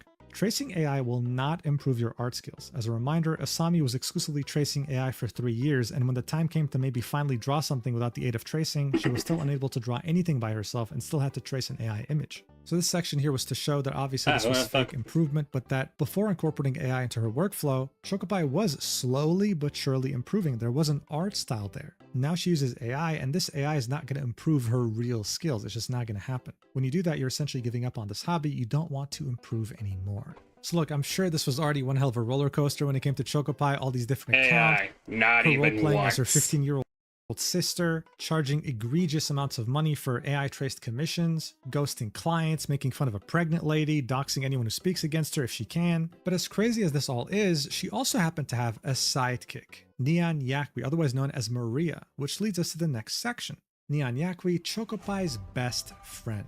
Neon Yakwi, who also goes by Tun618 or Maria, is one of Chocopi's closest friends who translated Chocopi's reply to Diariku to make Chocopi appear as a victim. Maria seems to have an unwavering loyalty to Chocopi and is one of the main Russian tracers that interacts with her on Twitter. Her other friends seem to keep their distance on Twitter, probably because Chocopi is always being called out for tracing while they're doing the same, and only interact on Telegram. Both of them really like Chandiyu's style, so they even have one of Chandiyu's drawings as matching avatars on Telegram. But get this, okay? Chocopi gifted Maria an iPad with the money she scammed from clients on Twitter back in 2025. The artist with no integrity that saw how much money Chocopi was making by scamming people on Twitter decided to follow her lead. As an example, Maria listed that her prices started at $10 on her Blue Sky, which is now deleted, but updated them to $300 after she started tracing AI. So on the right, we can see the Telegram post made by Maria saying, guys, I'm an iPad kid now, with an iPad and a pencil. And then the next post would be, Choco bought this for me, don't AI judge me, I'm a list. kept woman. So joking around that she was already taken by Chocopi. But even before getting her iPad, Maria was already looking into ways to hide tracing. And here we can see 2 posts made by her.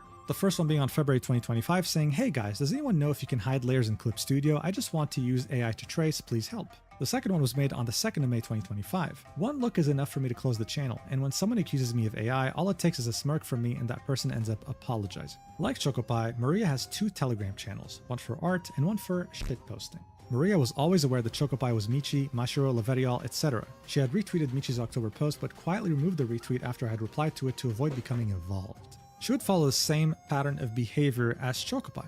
She'd very clearly say, no AI in her bio, and when someone would confront her in replies saying, wow, so everybody's tracing AI these days, she'd say, this is very offensive. I have a speed paint for this art as I do for all my art. Or another reply where she says, darling, I'm not trying to prove anything to you personally. If you could find my Telegram channel, you can find my drawings starting from 2021. Tara would point out that both of these comments defending herself are no longer findable on Twitter. They've been deleted. And so, just in case it didn't get through your head, Tara would yet again list red flags that you should look out for when you encounter an account like Neon Yakwi.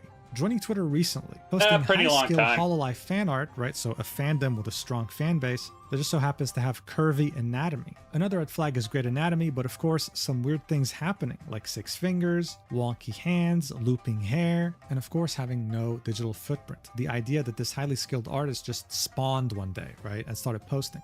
In this case though, Teru the detective managed to find old art of Maria under a different username, Mary Meow. I think the difference here speaks for itself. I'm literally not going to say anything, man. I mean, holy shit. Maria's old art, compared to the art that she posts today, is not even in another world or galaxy, it's in another universe. We see 3 different examples here: November 2023, January 2024, and March 2024. These are the drawings you'd expect someone who is just starting to draw to post. Someone who is an amateur, someone who's barely started to learn how to draw. And yet by 2025, this is the kind of art you expect from someone who's been drawing for over 10 years extremely passionately and regularly. This to many was no doubt damning evidence, but there was even more. Maria was still posting original art that wasn't traced as far back as February 2025. But then all of a sudden, they had become an expert. Teru would say pro artists aren't created in a vacuum, and generally you will be able to trace back an artist's digital art online even if it's under a different username or old social media accounts. It seems that Maria's previous Twitter was hacked, so she couldn't delete her old art to cover her tracks. Had that happened though, she has an Amino Apps profile you could look up that shows her previous art from 2023. You really can't hide anything from Teru, like you straight up can't. And just like the previous art we already saw, there's a huge skill jump, but also a completely different art style. Now, as I said, this is a pattern of behavior. Maria would also have traced time lapses posted to her account to prove that she's not using AI, just like Chocopie.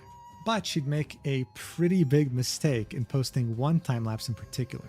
This third time lapse right here on the right would get deleted because, according to Teru, Maria forgot to hide the layer she used to trace the horn and flashed it for a second.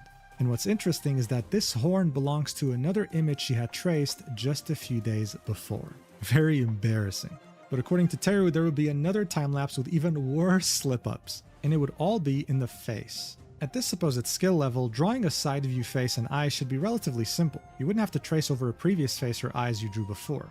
Evidently, Maria didn't set those Procreate layers as hidden so they wouldn't show in the final time-lapse, and she only noticed they were in the time-lapse after uploading it to Twitter. The post was then deleted. So yeah, even in Procreate, where you can hide layers, it was obvious that there was some tracing involved here when it came to the eyes. But that wouldn't be everything weird in this time-lapse. There would also be an instance of 6 fingers. Teru would say it's very easy to miss as it happens near the end. Maria was not paying attention and traced an extra finger. Of course, by the time she had noticed and deleted the image on Twitter, it was too late. People had already shared it and uploaded it to Danburu, the image board. Maria went back and fixed the fingers, then re-uploaded the image. Teru would say a single artwork having an extra finger is not indicative of AI tracing. This is a result of multiple red flags accumulating over time. Artists can make human mistakes, and in the past, before AI, you can find artworks where artists accidentally added an extra finger while drawing hands. I would like to note that the amount of artists accidentally adding extra fingers has increased since then though. So to some of you, when you hear Teru talk about things like this, it might seem obvious to you, but for a lot of people it's not. There have been actual witch hunts against real artists because of the rise of AI and the lack of trust in the art community. This is why Teru makes these disclaimers. It's important for someone who doesn't know art while reading this. And of course, continuing with this pattern of behavior, Maria, just like Chocopie, would post art that is very similar to Chandaiyu's style, using what seems to be a Laura that was trained exclusively on Chandaiyu's drawings to make her own AI-generated traced illustrations that she would post on her Twitter. The resemblance is insane. And of course, seeing that Maria was probably doing this for the same reason that Chocopie was, money, she would also charge for commissions. At the current time, Maria is taking commissions starting at $300. Her prices were $135 for a half body back in April 2025 before raising them to $300 during December 2025. We confirmed that unfortunately many people had commissioned her before finding out she was tracing. The following images are from her card portfolio. On one of these images, you'd see a missing hand. And on another image, you'd see incredible anatomy, and yet there would be looping hair, another sign of AI. But that wouldn't be all, because we wouldn't have just one person pretending to be a 15-year-old in this controversy. We'd have 2. And here we go. Encouraged by Chocopie and her multiple accounts, Maria would try to do the same strategy of making an alt persona to scam more people with traced commissions. On February 2025, this account was created, May-chan 200. This would, of course, I'm tired of saying it, but pattern of behavior, the same exact thing Chocopie was doing. In fact, it would be such a Control-C, Control-V to what Chocopie was doing that Maria, on this alt account, would claim that she was also 15 years old. So weird. They would spawn around the same exact time, according to Teru, and would immediately start interacting with each other on Twitter. And to Teru, again, this would be another opportunity to point out red flags, but by now I think you already know them. And on top of this 15-year-old artist would already have a Patreon ready to go while charging $200 for commissions. But what if Mei-chan was yet another 15-year-old that was being roleplayed by Chocopie? This is when Teru would outline why they think this is genuinely Maria's art. Chances are they're Unlike using Choco, Maria ChatGPT for didn't the follow herself when instructions, she made so Mei-chan 200. Instead, she followed Michi, Chocopai's other alts like Lavariol and Kira Ewart, and the perfect rest of sense. her Russian tracer circle. The reason I believe this is Maria and not Chocopai is based on these observations.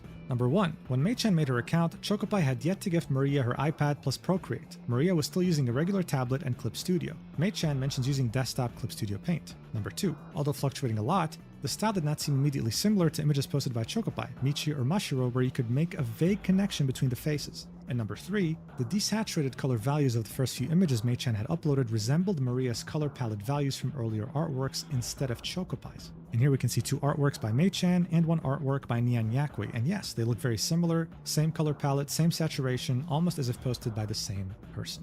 And so, this would lead us to the final section involving both Chocopai and Nian Yakui. With Teru saying, as it currently stands, I don't expect either Chocopai or Nian Yakui to apologize or stop what they are doing. If anything, Chocopai will find it amusing that someone has dedicated so many pages to talk about her, and ultimately, all publicity is good publicity for her. But this document was never made with the intention to get a response out of her anyway. And even if they delete their accounts, I doubt they will give up on tracing. After all, this is a very easy scam to run. If they stop, it will be a matter of time until they make new accounts and start over again by pretending to be different artists. This was the case with Misui, who had already made 3 accounts consecutively, and Asami, who after miserably failing to fool people, deleted everything regarding the situation, continued to post as usual, and recently made a new account pretending to be a new artist. We'll check that out at the end of the video. Chocopai has multiple Russian friends running the same tracing scam on Twitter at the moment. Some of these tracers also have VGen accounts. VGen staff does not have a good framework to tell when their users are tracing, so reports usually don't do anything. There was a situation recently where they finally banned a tracer, only to reinstate their account when the tracer presented a forward screen recording despite all of the overwhelming evidence pointing out that this person has always been tracing before. So if you don't know what VGen is, it's a platform where only approved artists can sell their art, and they have a strict no AI policy, so the entire platform is rooted in trust that you're buying art from real people. But unfortunately, even they can't detect when someone is tracing using AR or something, because who would go to such length to fake being an artist? So Teru would say, for this reason, I urge clients to at least look into the backgrounds of new artists they are planning to commission. Do not trust VGen to do the vetting. The people who do this deflect by calling these situations witch hunts. I don't believe that term applies to a situation where you are letting others know about fraud. I am aware, however, that there's certain people, more often non-artists, that love pointing out fingers and screaming AI towards artworks that when analyzed by a competent artist do not show signs of being AI or traced in the slightest. The kind of people that see the bucket tool not filling in the last 2 pixels in the line art intersection and somehow find that suspicious when it's simply a normal digital art occurrence. Because I don't expect Chocopai or her friends to stop making new identities to take scam commissions, I will expand the document to include a summary of red flags I had provided through the document to spot traced AI. Did you think I was done with Chocopai and her friends' alt accounts? I would like to present yet another account likely related to them.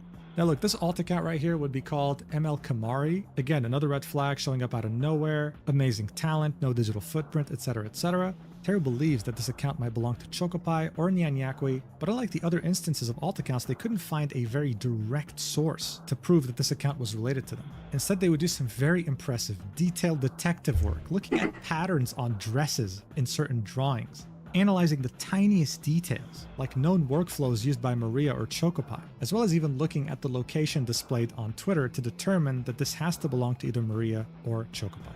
To Teru, this is proof that these 2 best friends are becoming smarter with making new alt accounts that are not directly tied to their previous identities, continuing on with the scam and making money from unsuspecting clients. And as I mentioned in the beginning, the rest of this document would talk about different artists that are doing the same thing based on proof from their art, whether it be their past art versus their art today, whether it be the incredible evolution of their art or just their shady behavior.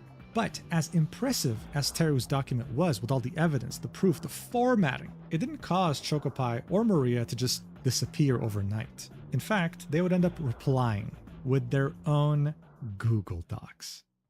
Alright, so before any official responses were made by both Chocopai and Maria, the first form of response would be made by Chocopai as an acknowledgement in her private Telegram channel. She'd say, "Today, the same person writes about me on all social networks that I'm an AI tracer.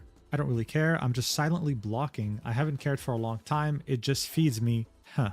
Soon afterwards, on the 19th of June 2026, Maria would actually make a tweet first, before Chocopai. She'd tag Teru and then say, "Teru, a fighter for justice, the ultimate AI exposer, the great hope of real artists, or a liar, someone who loves organizing harassment and falsely accusing actual artists. Today I'm presenting a document I spent around 36 hours writing. It's dedicated to Teru's false accusations." Now the tweet would be longer, but Maria would delete it. On June 20th, she would post it again, this time removing the first few lines that we read. Instead, what she'd do is tag Teru and say that Teru falsely accused me of using AI. I wrote a 220-page document refuting all of it. Please, if you believed her, read this document and stop writing offensive things to me. I didn't write this document because I want revenge. I wrote it because I'm genuinely heartbroken for my own hands. The hands that draw everything completely by myself. If I were actually a tracer, I would have just ignored the whole situation. I never would have reacted like this because there wouldn't have been any real effort or soul put into my art in the first place. But seeing how easily people believed her accusations broke my heart. It killed every bit of inspiration I had left. I no longer see the point in continuing to draw if so many people think it's nothing more than tracing. This devaluation is slowly rotting my mental state. I can't sleep because of tachycardia. I can't stop thinking about it. I still want to draw, but I can't because now it feels completely meaningless. I thought that after our private conversation and a magma session together, this would finally be over, but she wouldn't even allow me that. She talked to me as if I had no feelings, as if she didn't care about all my experience, like I wasn't even a person to her. My reputation is already ruined. No matter what I do, I'm sure most people will just ignore this document and her followers will keep commenting AI and Tracer under my artworks, treating me like a soulless machine. As if Teru is right that I'm not human and don't deserve to make art. I truly hope that at least some of the people who believe her will read this and realize that I don't deserve any of this. In my whole life, I have never offended anyone. I have never had a conflict because someone else's grief makes me feel very bad myself. And even now, I so want to protect myself, but I understand that this document will make her feel bad. I don't want any of that. I already tried posting this document yesterday, but the truth is I felt insecure and ended up deleting it. Why did the situation have to happen?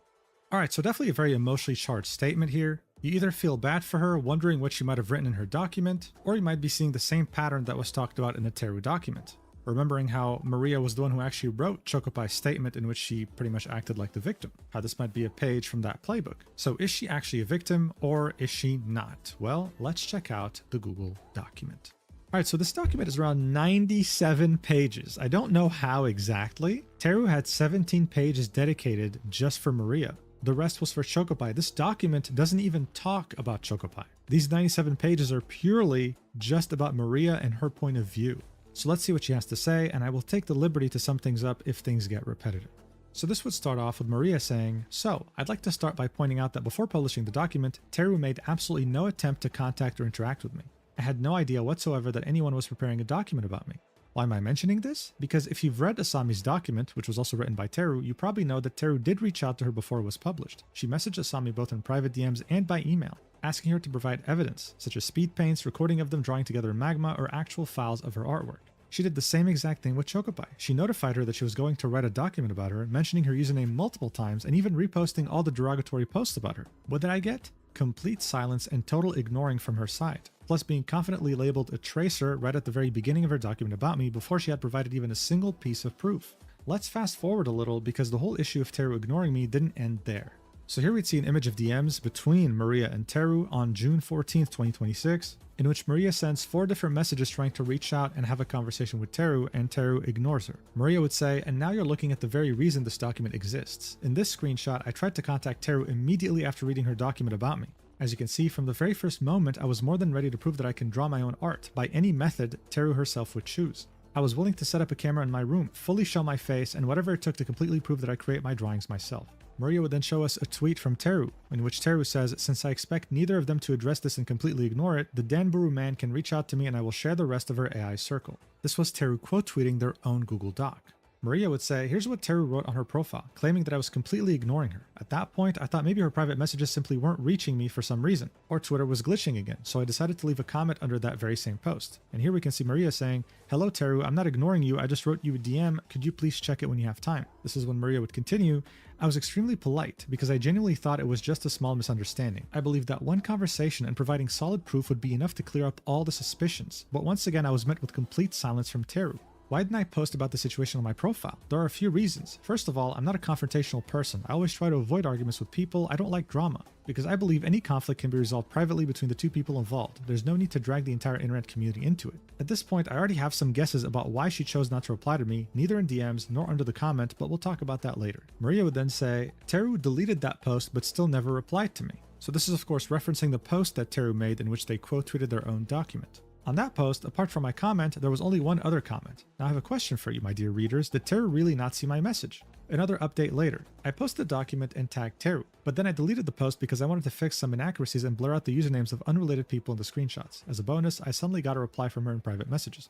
So here we can see Teru saying, "Hello Maria, your messages were under hidden DMs." To which Maria would say, "Hello, okay, what about magma?" Teru would reply with, "I hope you can understand that I don't hold any grudges or harsh feelings despite what the people you're involved with have done. I have seen other screenshots that I did not talk about or show in the Google Doc, so it's hard for me to trust you at the moment, especially knowing how involved you are with Chocopi.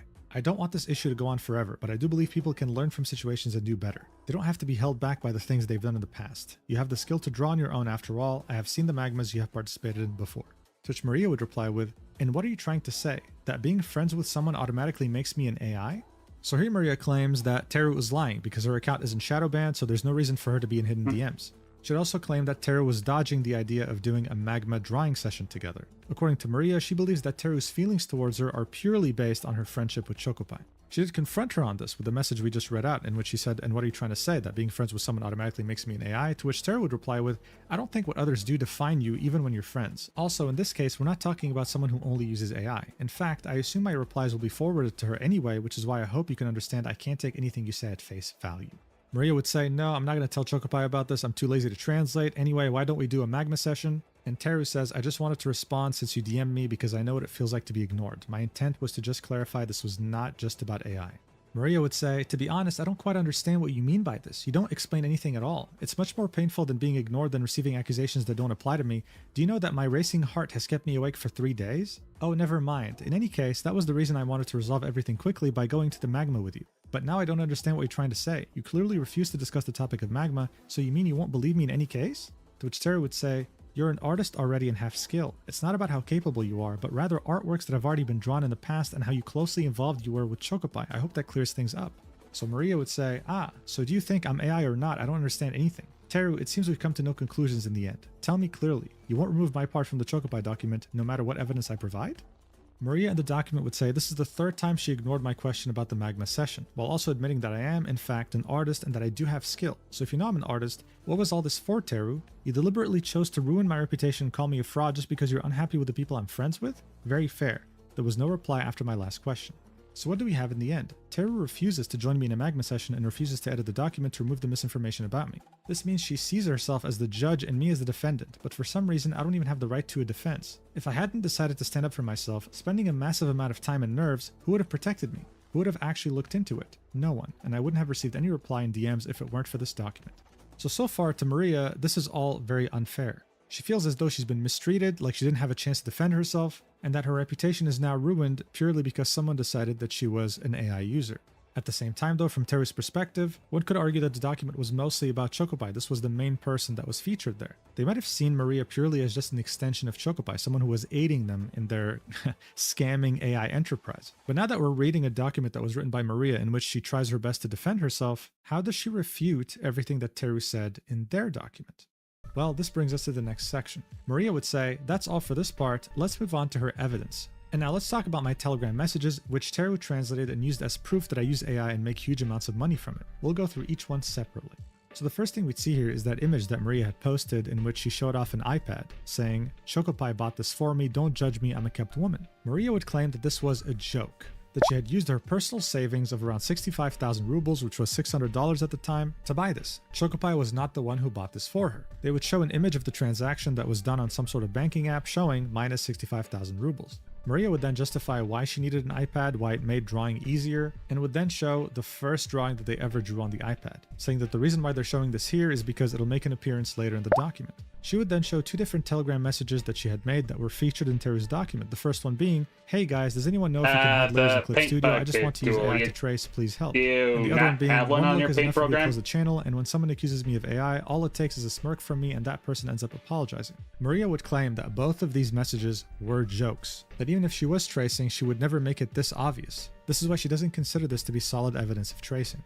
The next major part here would be about how in Teru's document, we were told that Maria was repeating Chocopi's pattern in which she acted like a victim when people pointed out that she was tracing, using 2 tweets as an example. The ones that were deleted, in which Maria says, "This is very offensive, I have speed paint for this art as I do for all my art," or, "Darling, I'm not trying to prove anything to you personally, if you could find my Telegram channel, you can find my drawings starting from 2021. Maria would say, The paint bucket tool.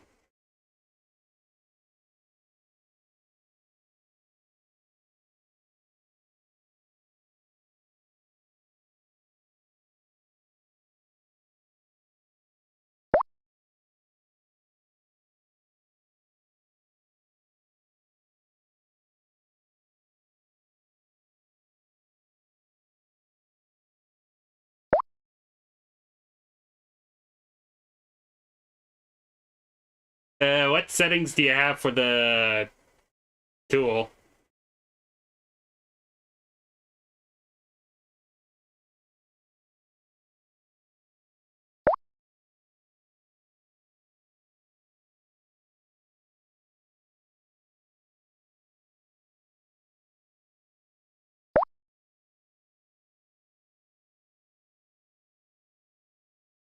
Ah, yeah, I look up some tutorials on the paint program you're using.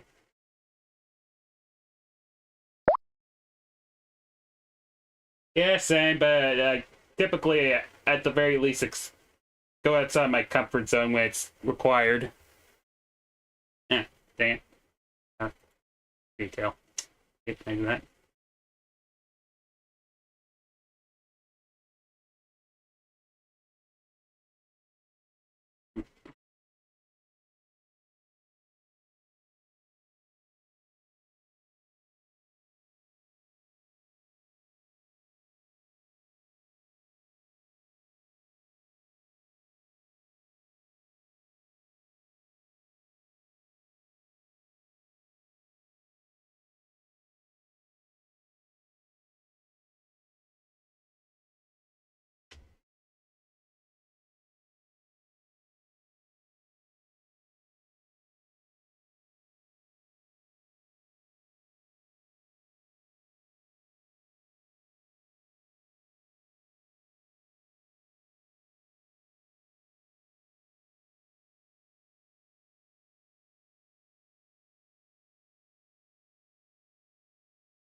I almost forgot. Quote unquote acting like a victim. First of all, where exactly am I acting like a victim? Secondly, even if I were, how am I supposed to behave when someone shows up with zero proof and calls me AI? Should I go up to her and say, wow, thank you so much, you're right? Or maybe even apologize to her for making her think I'm an AI tracer? Teru, as an artist yourself, how do you usually react when some random person who knows nothing about you or your experience comments, wow, cool AI line art, or something like that? Do you immediately start a stream just for that one person or invite them to draw together in magma? After all, as you yourself say, simple speed paints aren't proof. What I also found interesting are Teru's double standards. So here Maria links an image from the Asami document in which Teru said, proving that you aren't tracing is really simple if you are not tracing AI. This person was invited to draw together in a browser-based Canvas website, but their response was that they don't have to prove themselves to anyone or convince anyone. This website in question being magma.com, this is a simple free way to show everyone you are not tracing. So to Maria, Asami got this chance, Chocopi got this chance, but again, she didn't. Saying that to her, it seems that Teru doesn't think that she deserves a chance to prove herself in Magma. Next up, she wouldn't really understand why this artwork that she had made of Shadow as a human was used in Teru's document. She'd say, I still don't understand whether this was meant in the context of him looking ugly or that he's too beautiful, I don't know. And she'd argue that of course he'd look different from her other drawings, this is a man and she was drawing women. I think Teru included this in their document because there's a very distinct difference in how this character was rendered, the art style he was drawn in, compared to other characters. It doesn't really matter what the gender is, but hey, I could be wrong, it's up to you to decide. Maria would then start talking about the red flags that Teru had in her document, like for example how Nyanyakwi joined Twitter on June 2025. And the red flag here was that there was no history, no digital footprint, you just show up with amazing art. Maria would say, sometimes I get the feeling that Teru is jealous of Twitter and doesn't want anyone except herself and her friends to post here. And then she'd argue that she's been online since 2017 running a Telegram channel and actually does have quite the history on the internet. This is when she would try her best to address the second red flag, which is, you will notice that despite the pro anatomy, there are multiple tracing elements in their art, instead of a one-time mistake such as wonky hands, extra fingers, and most of the time, long looping hair that lacks coherence. So for the looping hair, Maria would argue that there are no signs of AI even though it might look strange. That's because she draws randomly and can't overthink every single strand and doesn't aim to make everything perfectly correct. She just wanted to look beautiful and please her personally. She'd also have the same argument for the ears, arguing why does every single detail have to be anatomically correct? If we start dissecting any artist's work like this, it would turn out that we're all tracers and there are no real artists left in the world. Just as a reminder, she is referencing these two images right here. That makes sense. Clear looping hair and ears that Teru found to be, well, interesting, worth pointing out at least. For the hand that looks kind of weird, Maria would argue that she specifically took a photo of her own hand IRL to draw it, admitting that maybe it didn't turn out great, but still emphasizing that she didn't use any AI here. She would then argue this is a minor flaw. Unfortunately, she's not a big fan of drawing hands. And finally, when it came to the whole 6-finger issue, Maria would say, finally, a genuinely strong argument in your favor, Teru. In this case, I have no proof. It's entirely up to you whether to believe me or not. But yes, it is a mistake. I often screw up hands in this kind of pose. Usually I notice it quickly and fix it, but here I simply didn't catch it in time. The only thing I can say about this is that I have one old drawing from 2019 to 2020 where both hands have 6 fingers. So you can see this isn't the first time it's happened, and it occurred long before AI even existed. So, it's definitely interesting that she has done this mistake before, but this was like 6 years ago, and you would assume that someone drawing for more than half a decade wouldn't let something like this so easily pass. I mean, you could make the mistake, but then realize you made it and correct it before posting it. It's interesting to miss 6 fingers as an experienced artist and post it anyway. She would then argue that the last image here of this hand has nothing wrong with it. She genuinely is just curious why this was even included in the document. It's kind of doing like this spider pose, right? That's the best way I could describe it if you're not looking at the screen right now. She'd argue even if it does look weird, why does only a machine have the right to make mistakes in a drawing? Isn't making mistakes in certain moments the most human thing there is? These flaws aren't even that critical, and there's nothing here that even remotely resembles AI, except the 6 fingers. I'd also like to mention that all the mistakes she pointed out are only from my very old artworks. Even the profile screenshot Teru used is old because I've already changed my avatar several times since then. Doesn't this mean that when she wrote the document, Teru relied exclusively on outdated information? And so this is interesting to point out, of course, but the whole idea, I think, remains the same. Whether this was drawn years ago or today, Teru's argument was that these illustrations have godly anatomy in certain areas, but then in some others have very inconsistent anatomy. And I think depending on your opinion, the argument could definitely still stand. How is it that you draw a perfect face, a perfect body, a perfect pose, but then end up drawing 6 fingers and not even realizing it until after you post? If it was an element by itself, then people would be willing to give you the benefit of the doubt, but the fact that you also had things like looping hair definitely raises suspicions. That's the problem. Maria would then go ahead and criticize Teru's stance on the idea that an artist needs to have a digital footprint for you to trust them. But if someone just popped up with a lot of skill one day, it doesn't really make them very trustworthy. She'd argue that not everyone has the discipline or desire to run social media accounts. I'm studying art at university, and out of all my classmates, only a couple have any social media related to art. She would then show some of her old art on Instagram, proving that she did have a long history on the internet. And yeah, this must have been around the time that she had started posting for the first time, or even was delving into art. According to her, these were back in 2020.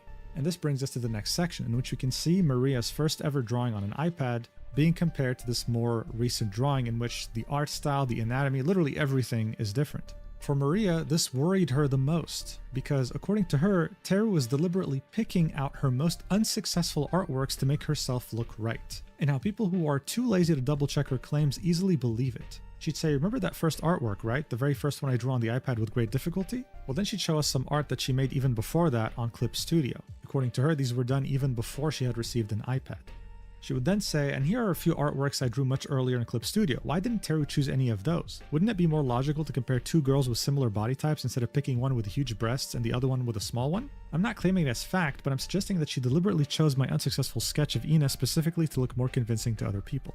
Now, when it comes to this, I think Teru didn't specifically pick this deliberately because it was quote-unquote bad or anything. It's just that this drawing, this first iPad drawing, was done in the same exact year, just a few months apart from that crazy good Narissa drawing. Even if it's your first time drawing on another medium, the foundation should still be there. And this drawing simply doesn't show the same person who had drawn Narissa. At least that's how it seems for me. I'd be curious to see what you think too. If there was like a 5-year or 10-year difference, yeah, I'd believe it. But as it stands right now, just a few months apart, this isn't like regular, normal human progress. Unless she's a wizard or something, which is also a possibility.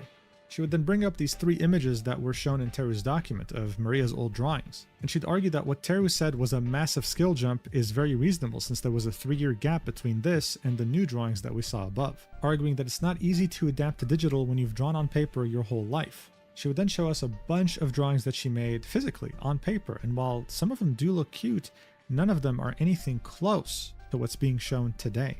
I mean, these drawings right here were as recent as 2022, and they show us that there's a fundamental misunderstanding on certain anatomical parts of the body.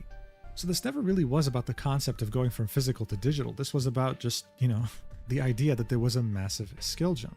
An artist usually has growing pains when changing mediums when it comes to where they draw, but that doesn't mean that the fundamentals are going to disappear too. Maria would say, Teru's main complaint was that I'm suspiciously good at anatomy, but as you can see, I've never really had any serious problems with it. I mean, man, if we're going to look at this right here, like the perspective is absolutely screwed up. If a normal person showed me this, I wouldn't say you have a serious problem with anatomy. I'd say, hey, you have some more studying to do. But compared to the drawings that she's making now, all of a sudden, miraculously, there's a massive difference. This isn't the same person, period.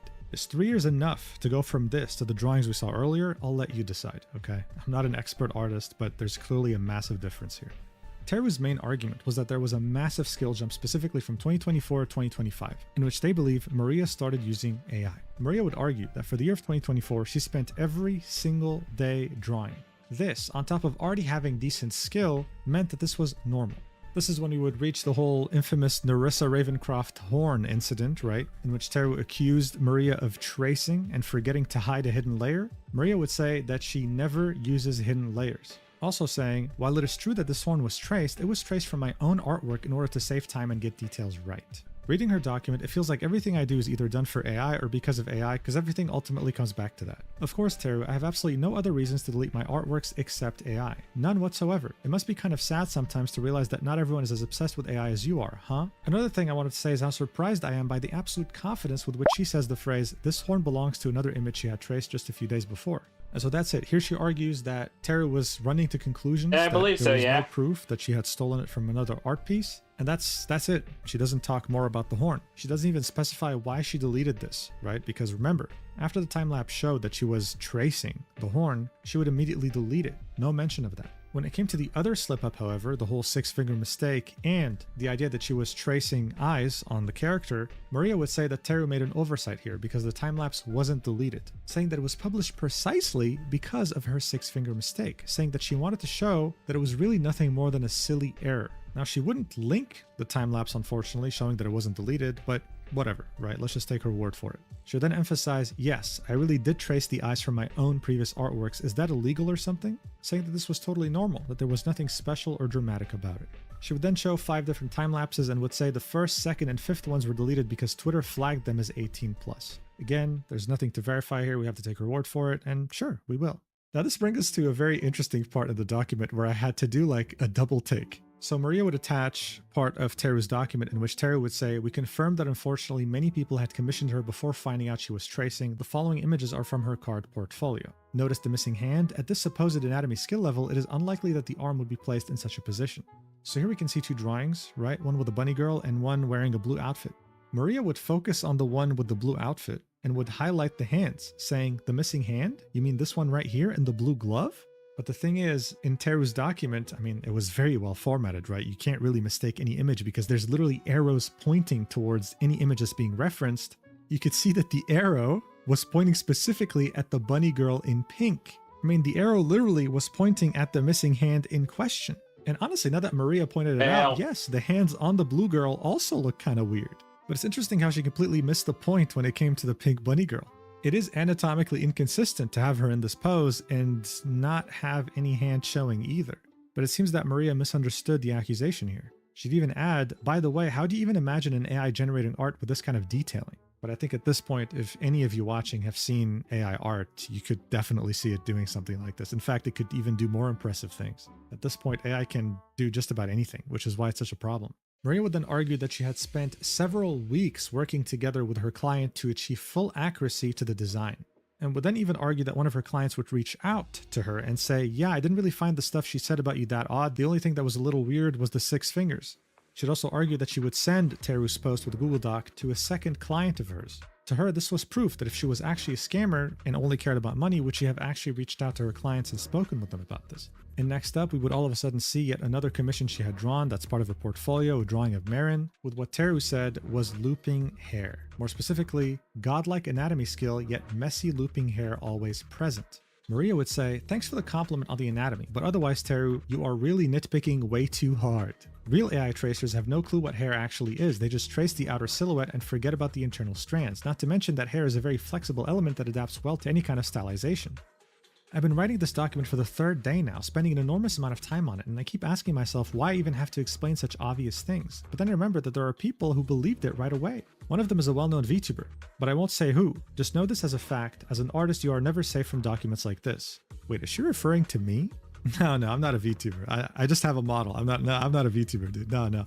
Anyway, she'd continue. Even if Teru decides to write in her doc that you're AI just because she feels like it, people will believe her, not you. Without reading the actual content and without waiting for your side of the story, her word alone will be enough for them. So look, I think I speak to everyone when I say that Teru has definitely cemented the reputation of the artist community as someone who doesn't really accuse people lightly, someone who actually bothers to find evidence and takes a long time to do so. So the track record's definitely there. I did initially stream Teru's document because, it's a Teru document. Find me a document that's better formatted. But when it came to the actual video, I am including the majority of Maria's response, as well as, right after this, Chocopai's response.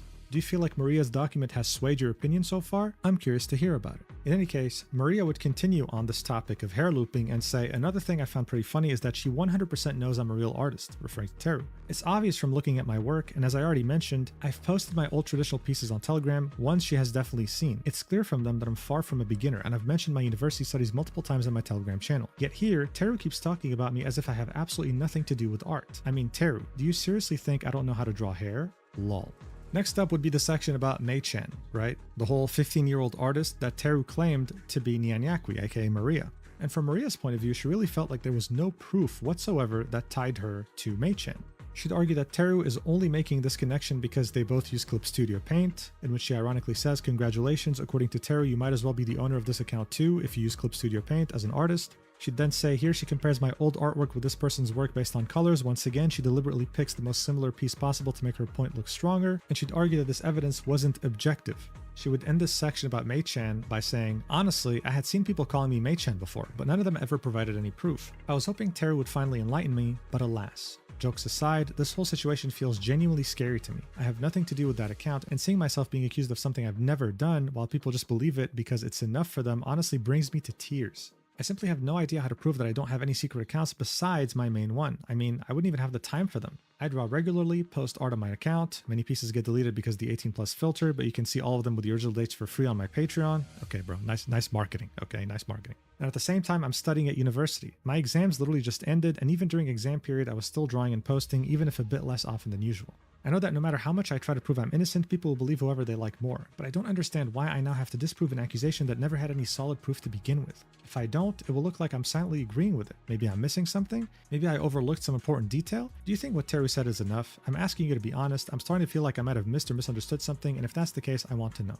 And this brings us to the final section in this document, in which Maria argues that Teru is so obsessed with AI that she's willing to go after anyone. She would dig up old screenshots about a previous altercation Teru had with an artist, in which they accused them of tracing from AI. Maria in the document would say, naturally, the accused person found out about the post and the unfair accusations directed at him, so he responded as one would expect. Teru then told him that the only way he could prove he actually draws himself was to join her in Magma. The artist agreed, and for a while the situation wasn't brought up again. Teru refused to believe the artist because he couldn't draw several poses he wasn't used to drawing without references and found them quite difficult. It's also worth mentioning that in every other aspect the artist did everything Teru asked, and they spent a total of 5 hours in Magma. This turned into a big conflict and a flood of posts from both sides. In the screenshot above, you can see the artist asking Teru to publish the full unedited video of their Magma session, since only she had the recording. Instead, the most she released was a 6-minute video that only contained dialogue and not even the actual drawing process. So this would then become a back and forth. The artist in question, the one accused, would post a full 4-hour video with a speed paint where you can clearly see his hands and the monitor. Teru would say, congratulations on your video editing skills. Next time, make sure that you really start on a new canvas and we don't see the layer you're painting from. And while the situation was messy, with constant back and forths, blocking, communities attacking each other,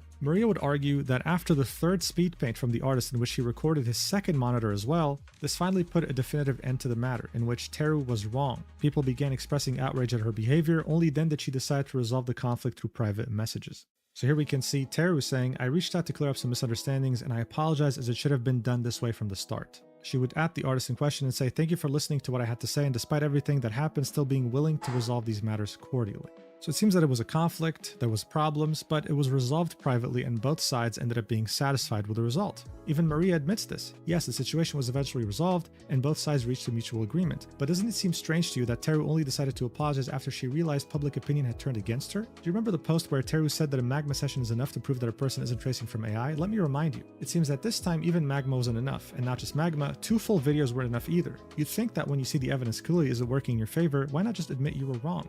Maria would then talk about how many of Teru's friends seem to like and retweet whatever she posts without checking anything because they blindly trust her. and would then end this by saying, I could keep taking screenshots, but there are so many that I got tired. So what's the strange thing here? It's that Teru seems genuinely obsessed with the AI topic. Almost every other post of hers directly or indirectly touches on it. She jumps into any conflicts or discussion as soon as AI is mentioned. How many artworks do you think she drew between February 7th and May 19th? 0. A person who positions herself as an artist barely draws at all, but makes a huge number of posts about AI. Of course, I understand she has her own reasons for not drawing, and who am I to lecture her about it, but no matter how many of her posts I look at, artificial intelligence appears so frequently that it starts to look like you're insecure about your own art. You say you're tired of all this negativity, yet you surround yourself with it. Don't you realize that by constantly shining a spotlight on the problem, you're only drawing more attention to these kinds of accounts? Not a single one has stopped or come to their senses after your documents, and you know that. In any case, no matter what I say in this document, I do not wish you any harm, Teru. I'm hurt by how he treated me, but at the same time, I feel very sorry that you have to exist in such an aggressive environment, even though for some reason you choose it yourself. I'm still ready at any moment to join you in Magma, invite my followers, yours if you want, and draw together. I can also do absolutely anything to prove that I draw myself. The camera idea is still on the table. If you don't want to reply to me this time either, I'll gladly invite my own followers into Magma so they can give me tasks, poses, and characters instead of you. That way, at least in front of them, I can clear my name. So at the end of the document, Maria really tried to push this idea that Teru is AI obsessed, that she witch hunts just about anyone, that because of that previous conflict, it showed that she was unreasonable when she thinks that someone's using AI. But at the same time, even though this document's close to like 100 pages, Maria failed to mention something pretty important: her relationship to Chocopi. This wasn't even mentioned like once, barely, when she was just DMing Teru. It's as if she completely separated herself from Chocopi. She didn't even mention how she had written Chocopi's own response on Twitter while advising her to act like a victim to make people feel bad for her. It was definitely interesting, and I'm curious to see what you think about her response. But speaking of Chocopi, she also had a response as well, posted one day after Maria's. On June 21st, Chocopi would post, I'm exhausted from false accusations about me. I will run a drawing live stream this week, and would then link a Google Doc. But interestingly enough, unlike Maria's document, this one would be less than 10 pages. It would start off by saying, before addressing the accusations being made against me, I want to make one thing absolutely clear. I do not use AI-generated images in my artwork, nor do I trace, edit, or sell AI-generated content as my own work. My art is created by me. Like many artists, I use references, study anatomy, practice techniques, and continuously work to improve my skills. Every piece I publish reflects my own effort, experience, and artistic development. The claims that I secretly create or operate accounts dedicated to selling AI traces or AI-based artwork are false. Despite these accusations being repeated across different platforms, no credible evidence has been presented that connects me to such activities. Because misinformation has continued to spread, I feel it is necessary to address these claims directly and clarify the facts. The document would be then split into 5 different sections, starting off with AI accusations. Chocopi would say, live drawing on Magma. In 2025, I made 2 Magma canvases with my Telegram followers. Unfortunately, they got vandalized, so I never did these events again. Here are the pieces I've made then, streaming every stroke on Magma. And so here we'd see some art that she says she drew on Magma. We saw this one in particular in Teru's document. Here are some examples of vandalism. I'm going to blur some of these words. I don't know what they mean, but there's definitely a couple penises here and there. And then it would say, hands recorded speed paint. Although Teru claims that I faked it, it is actually impossible to live record tracing in that certain video. Firstly, I use an iPhone, which doesn't have any feature that lets you green screen the AI picture to trace over it. Secondly, my hands are literally tied up. Here's the uncropped version of that video. Now, initially, she would be wearing handcuffs in the video for the first like 3 seconds, but then would just remove them and put them next to Pavel Durov's image. In any case, this uncropped video doesn't really give us a perspective that shows us whether she's actually using AR tracing or not, so it can't really be used as proof for that. She would then talk about the magic Russian AI bot. Teru claims that I used this definite Telegram AI bot called Stable Waifu, using Polecat art style to generate my art. Here is the image I tried to make using the prompt it made of my artwork. I also included Polecat art style tag. Can you see the difference? I find it obvious. So on the left, we see the art that she had posted. On the right, we see the AI-generated one using the Polecat tag. To her, this is definite proof that these two are very different. I wonder what you think. We would then get to the section My Art Progress. I've been making digital art for more than 6 years now, and since 2020 I posted on socials. Unfortunately, my previous Telegram channel was shot down by doxers, so I don't have a lot of my older artwork. My art technique was built for years. Here are some unevident tools I use in my artworks. Number 1, texture brushes. I love adding details that no one ever notices just to make it look perfectly polished. I use clothing textures, sparkles, glitter, skin, and more. For all of that, the Chinese Procreate brushes I bought, you may find them on Taobao or Xiaohongshu. And number 2, photo bash. I use this technique for making complex details like clothing, furniture, or accessories. That's how I make things look realistic. There would then be a subsection here called Some of My Drawing Process, and we would just see more sketches of drawings we've already seen before, in which Chocopi tries to kind of show off the different techniques that were just mentioned, like photo bashing and different brushes. The second major section here would be called Doxing. She'd say, "This is indeed a very difficult topic for me. Because of this situation, I didn't use Russian social media for a year because I was afraid. I was getting death threats every day. I was harassed, bullied, and hated despite my requests for help and justifications." So one of the examples of doxing would be this image in which we can see "rest in peace" with a flower and a candle under it, and right next to it we'd see an image of what Chocopie claims to be her mother. There were also screenshots of the Telegram channel of the doxer, who was paid by Anonymous to dox her. She then specified, "Anonymous used to post lies about me on their Telegram channel. They accused me of using AI and provided bullying to me by their audience. This situation took over a year until they deleted their Telegram channel and left quietly. They used to act like a victim every time I tried to defend myself. They accused me of their mental problems, blaming me for making it worse for them. Besides, they used to spread misinformation that I doxed them without any evidence. They didn't listen to any words of mine, any supplications, they just kept going. Because of them, my personal information got leaked. My home address, my parents' contacts, my family, and much more. I have gotten death threats, my phone was blowing for messages and calls from anonymous numbers. I couldn't sleep or walk out of my home without fear, but some people still think that it's my fault somehow. Subsequently, their lies spread into Teru's document as well. I could clearly see that it was them or their friend trying to proceed with their previous actions." So look, this is horrible for just about anyone, even if you're an AI tracer or whatever. I mean, obviously, like, including your family in this is definitely a step too far. Even doxing by itself is definitely too far as well. But I don't know who Anonymous is supposed to be here. All I know is just how they used the image of her mom in this. She would use the image of someone she hated that was pregnant and made fun of her and was saying, "I don't care if she has a miscarriage." Is Anonymous meant to be the pregnant lady that she was making fun of constantly in her Telegram channel? I don't know. There's not enough details here to make that correlation. Point is, this is very nasty business, and regardless of whether Chocopie was doing it to someone or someone was doing it to Chocopie, doxing is never okay. The next section will be called Accounts. Multiple accounts aren't mine. I would like to clarify that I have no connection to the accounts that have been mentioned. The accusations are based on similarities in usernames, font choices used in signatures, and the fact that certain accounts appear to be linked to the same Google account. However, none of these points prove ownership or any involvement on my part. I mean, typically, if something is linked to the same Google account, I mean, it's definitely interesting.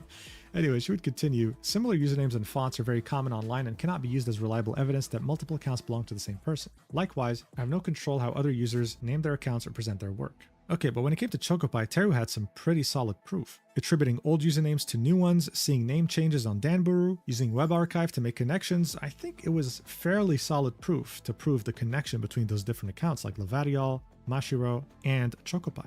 She would then say, "I do not create, operate, or manage any accounts that sell AI-generated traces or copies. My artwork is my own, and I take my work and reputation seriously. I respectfully ask that conclusions not be drawn without clear evidence. False accusations can be harmful to artists and their professional reputation." This brings us to the fourth section here, Nyanyakwi and Miyuchi. I would also like to address the claims involving my friend Nyanyakwi and my sister Miyuchi. Some people have suggested that they are involved simply because they are friends with me, or because they interact with me online. Friendship is not evidence of wrongdoing, nor does it prove that someone shares another person's actions, methods, or artistic practices. There have also been claims that Miyuchi does not exist and is merely one of my alternate accounts. This is completely false. Miyuchi is a real person and my sister. Accusing someone of being a fake account without any evidence is both unfair and harmful. At this point, many of the accusations appear to be based on assumptions, speculation, and associations rather than verifiable facts. Similar usernames, shared social circles, or personal relationships do not constitute proof that accounts are connected or controlled by the same person. I respectfully ask that people avoid spreading claims about me, my friends, or my family without clear and reliable evidence. Everyone involved deserves to be treated fairly and judged based on facts rather than rumors. And finally, this would lead us to the final section, 5, titled Conclusion and My Final Message. Finally, I would like to address not only the person who started these accusations, Teru Pancake, but also those who choose to amplify them for attention, engagement, or profit, such as Cat and Chat, etc. Behind every account is a real person. Spreading unverified accusations may seem like entertainment or content to some people, but for the person targeted, it can have serious consequences. It damages reputations, creates stress, harms careers, and affects real lives. For a long time, I have done my best to support fellow artists, encourage others in the community, share opportunities, and help people whenever I could. It's painful to see those efforts ignored while rumors and speculation are treated as facts. It is also painful to see these artists blocking me and texting horrible things about me after all I've done. What is happening here is not accountability. Accountability requires evidence. Repeating accusations, making assumptions, and building content around someone's alleged wrongdoing without proof only contributes to harassment and misinformation. If your goal is truly to protect artists and the art community, then fairness, honesty, and evidence should matter more than views, clicks, engagement, or financial gain. Turning someone's hardship into content may be profitable, but that does not make it right. I ask everyone involved to consider the impact of their actions, stop spreading unsupported claims, and remember that real people are affected by these accusations every day. I will continue creating art, supporting other artists, and standing by the truth, regardless of how many times these rumors are repeated. There would then be another page here that is completely empty, so I guess it was just left out by mistake, but that would be the gist of it. Chocopie feels like there's not enough proof or evidence that connects her to the other accounts mentioned in Teru's document, and argues that the AI bot that Teru was accusing her of using just couldn't generate the same images that she was, well, drawing or generating, whatever you might believe at this point. After posting the document on Twitter, Chocopie would post this on her story on Instagram, saying, "To everyone accusing me of using AI, I've put together a Google Doc addressing the main accusations and questions I've received. The link is attached to this story. I choose to block people who accuse me rather than argue endlessly in the comments. It's simply much better for my mental well-being." Later, I'll share a link to a Twitch stream recording showing me drawing in magma in real time. To everyone who supports me, thank you so much. And to those who still have doubts, I encourage you to look through the materials and watch the stream before making any conclusions. Now, I tried to find the Twitch stream in question or even her Twitch channel, but she doesn't even have it on her own card website. So I'm not sure where that is or if she did it already, but the point is, I couldn't find this proof of hers. However, just as Teru had predicted, this hasn't stopped her from continuing to post on her Chocopie account, with the most recent post being on June 27th, 2026, garnering quite a bit of engagement and even advertising her Patreon in the replies. Nyanyaku would also do the same thing, posting her most recent art on June 25th, 2026, also getting great engagement. Look, overall, regardless of whether these two artists are using AI or not, if you were insane enough to watch this entire video up until this point, then you'd know it's getting very hard to tell what's real and what's not. It's getting very complex to determine who you can trust and who you can't trust. So if there's one positive thing to take from this whole thing, is that now there's a document written by Teru that is purely made to educate you on what to look for when you try and commission an artist. As I had mentioned prior, this will be in the description and the pinned comment of this video. That way you can take a look at it for yourself and hopefully not get scammed if you do decide to finally commission your first artist. So that's great news. And for old time's sake, when it comes to Asami, she has made a new account, initially calling it Hina, then renaming it to Rinawa, but very recently she deactivated it. It seems to be some sort of a trend. She deactivates, comes back with a new design, deactivates, and does it again. But one thing is consistent here, and that's the fact that she wants her new account to be focused on lolly content. Maybe because she's hoping that when she's caught again, the extremely passionate lolly community will brigade anyone that has anything negative to say about her and keep her in business. Who knows? One thing I do know though is that she did create a Patreon account, so a Patreon page should be inevitable at this point. Anyways, thank you so much for watching until the end. You're insane, you're crazy, you're absolutely bonkers. I love you platonically. One of my favorite animes is Bleach, and right now GamerSubs has an awesome collab going on. Use the code Mugen for 10% off to get your Bleach flavor. If you want to see exclusive content from me, then definitely check out my Stack page. It's like Patreon but better. And I'll see you in the next video whenever that is. Take care out there and don't get scammed. Mwah! Yeah, that was the Mugen documentary on the serial AI scammer who also thinks they're 15.